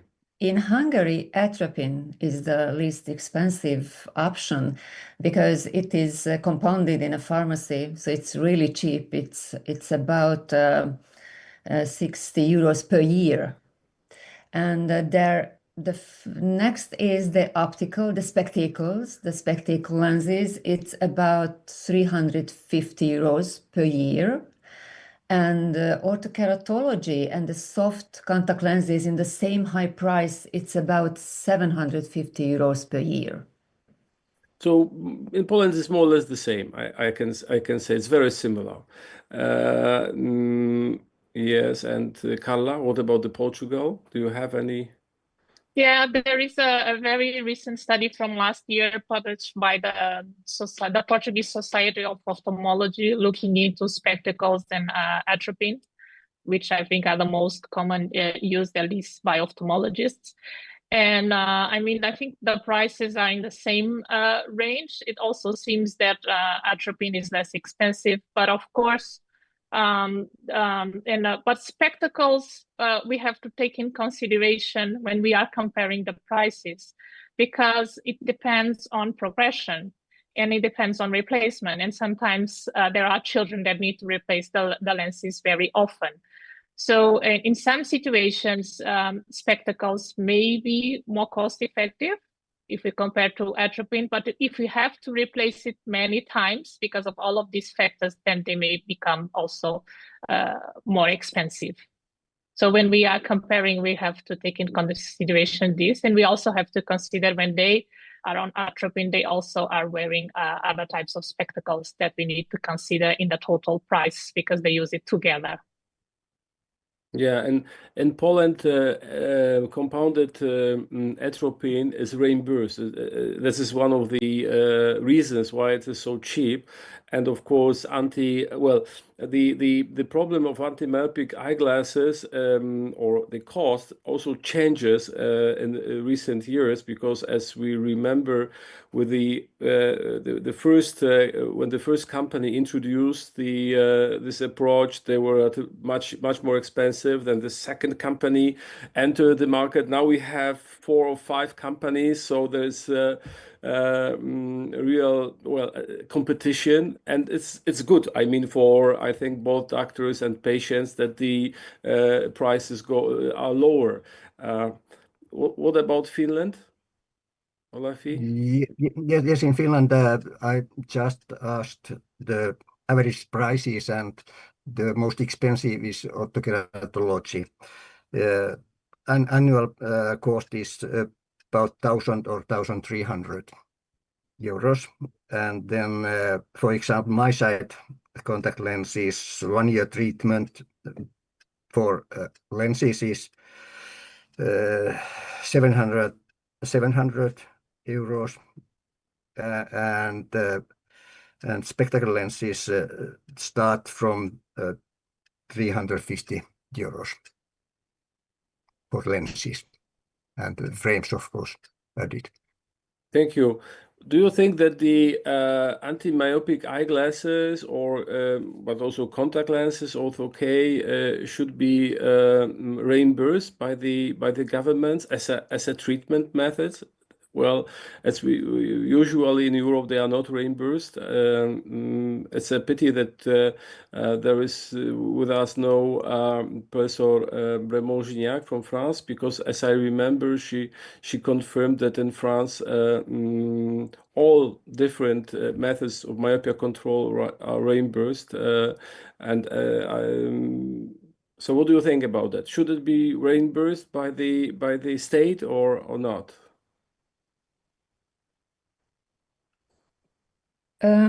If Yes, I Bea. can start, we should have possibility to make an insurance, a national health insurance to ortho-K, for example.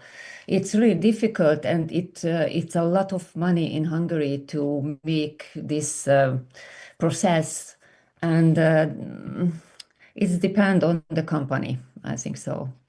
So if we want, maybe we can start it and do this process, but it's a lot of money for the company. Thank you. Well, I personally believe that anti-myopic glasses should be reimbursed. I mean, and then because it should allow the free access, if we believe it's for good, for the state, for the country, for the future of our kids, the easy access, because it's still financial issue is a limitation for many parents in access to anti-myopic eyeglasses.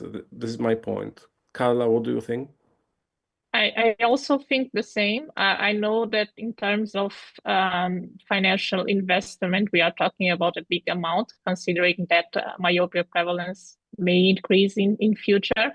But we may, in my opinion, we can start by, for example, the ones that have financial problems. For example, I can see that in rural populations and certain populations that they have more problems getting access to these kinds of treatment. So I think we can have levels for sure if we cannot start to offer them all. But I think there is a lot of work that we need to do to show to our governments how important is myopia and how important is to reimburse to have less progression and less myopes in future.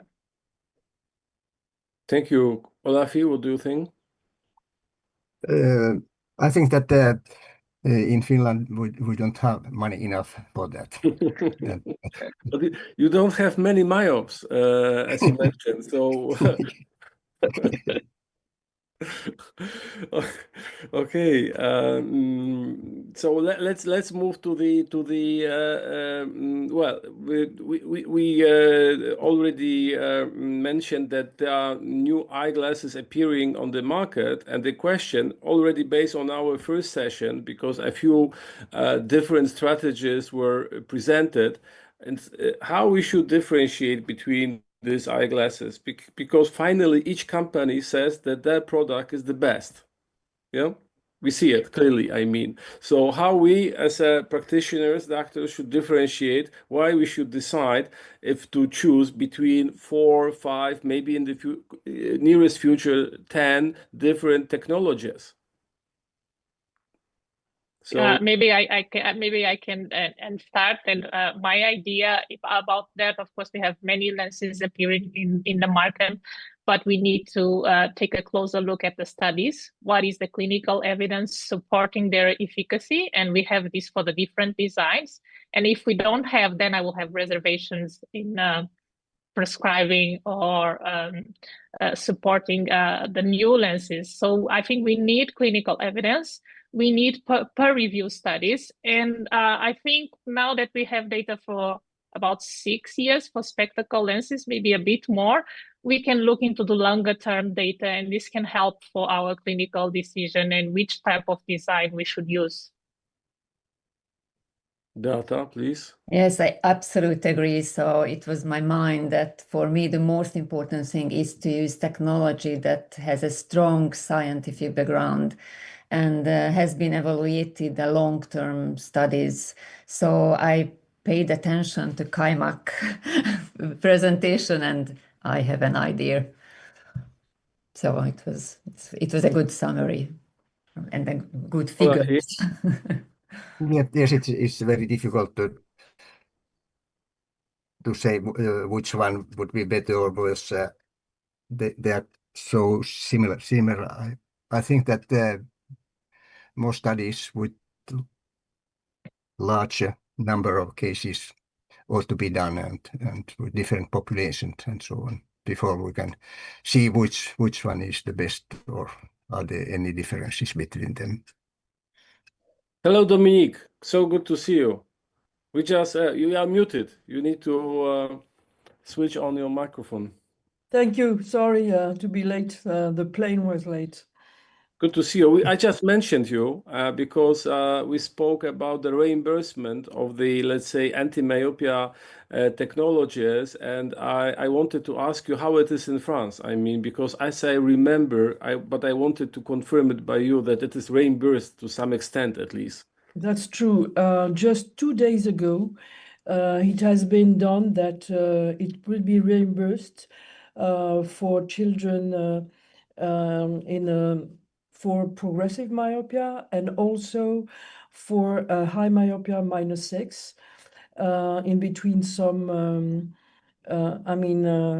some ages. But it's a very good news, because with the complementary system, I think it will be very good, and probably a lot of children will be able to get the focus system, and this system is MyoSmart Oya. Only for Only for them, right? I think probably other will come, but they are the only one that just asked to the French agency to be reimbursed, and so I think maybe one will be coming after, but at the time this is only for MyoSmart system. Thank you. And what about atropine?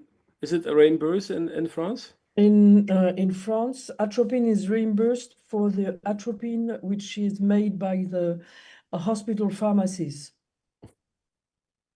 So, and I hope we will have very soon Rejunia, because it has been approved by EMEA. I suppose you have this information too.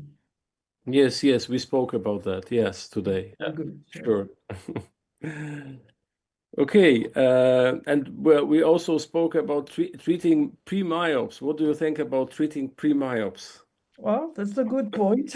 It could be interesting if there is high risk for the children, and if really the refraction is very near myopia, it could be a good option. It could be a good option for that. We just discussed the differences between different eyeglasses and the studies, and the problem we have to choose between them. And well, during one of the presentations in the session number one, the first session, Hakan Kaymak, he showed what we well know, that sometimes it is very difficult to compare between these studies because of their methodology, because of their design, that they cannot be easily compared. That's true.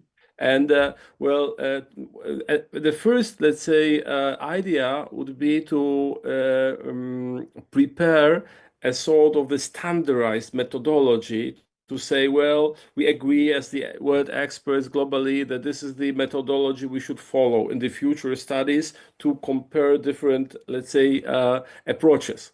But maybe, sometimes the companies, they don't want to follow the same methodology. I mean, because of that they claim whatever they want. Finally, this is the otherwise. I think that we would already have the standardized protocol for these studies. So what do you think? I mean, is it possible to develop a standardized protocol? Well, the same. Well, maybe in epidemiology, it's not the case of the industry, let's say, interest, but we have the same problem with in the epidemiology studies. I mean that different studies are based on different designs, and they do not provide the same data, so they hardly can be compared. So maybe with the epidemiology studies, it would be easier to develop the standardized protocol. Yeah, please comment on that. I think even when you just look for the pharmacological studies, you don't have the same design. So ideally, we would like to have like a standardized, but it is absolutely impossible because the pharmaceutical companies or the optical companies, they will not choose that. And I think also a last point is because at the time, it's very difficult to find naive patients with nothing. So it will be much more difficult to do today. I mean, double mask studies as it has been done for Oya and Stellest. And so at the time, for instance, Zeiss just has done a study with the natural curve, which is different, of course. And that's why I think really it will be very difficult. And also when just you look at the studies, even that the companies, they can make some tricks also, because they can just erase some data saying that the children has not been doing the treatment enough time or something like this. You will never see that in a pharmacological study. So we are for the defocus lenses, we are in a world which is not standardized as pharmaceutical companies. And even that, I think it will be very difficult to impose a format of study. Thank you. Any other comments on that?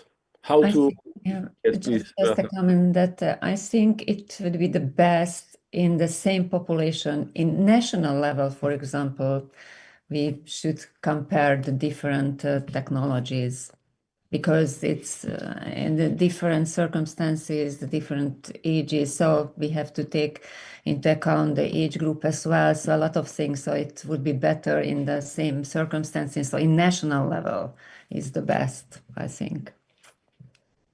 I have a study at the national level at the time, and but it's not comparing different devices. It's just one device. Mm-hmm. It's very difficult to compare. I think Any- it will be difficult. Any other comment? Well, I think that this is a problem that we have no head-to-head comparisons. I mean, within the same population. Of course, the problem is about the financing such a study. We need to confirm, let's say, a public sponsor to support such a study. Otherwise, the companies are not interested to be involved in that. This is the problem. Right. Yes. Okay, we are closing to the end of this session. Any other comment you would like to share with our audience regarding the discussion today, or listened to talks during the first part? I think I would like to say that it's probably the beginning of myopia control. And there is other devices, there is other pharmaceutical compounds that will arrive, and this is great for the children. Yes, indeed. So I would like to welcome everybody to join our group, this European Network for Myopia Prevention and Control. Everybody can register, and then we will provide all talks, let's say, on-demand fashion that people can watch them. And of course, we built also this network for some future studies. When we have the opportunity to conduct the study, we search for partners in different countries, and this is always good to have some centers we know that they do similar work. So please let us know that you do well, that you work in the same area in Europe. Thank you so much for our panelists for being with us this last hour. And I would like to thank all of the audience and other contributors for their excellent presentation during the first session. I think that we had a great overview of the recent developments in each, let's say, subfield, starting with the epidemiology in Europe. This is very let's say, a difficult topic because of the lack of many data data in many countries. And then the very good overview of major approaches, including atropine, contact lenses, different eyeglasses. So thank you, all of you, for helping us to provide this content. Thank you. Bye-bye. Thank you, Andrea. Thank you. you. Bye. Thank you, all of you. Bye.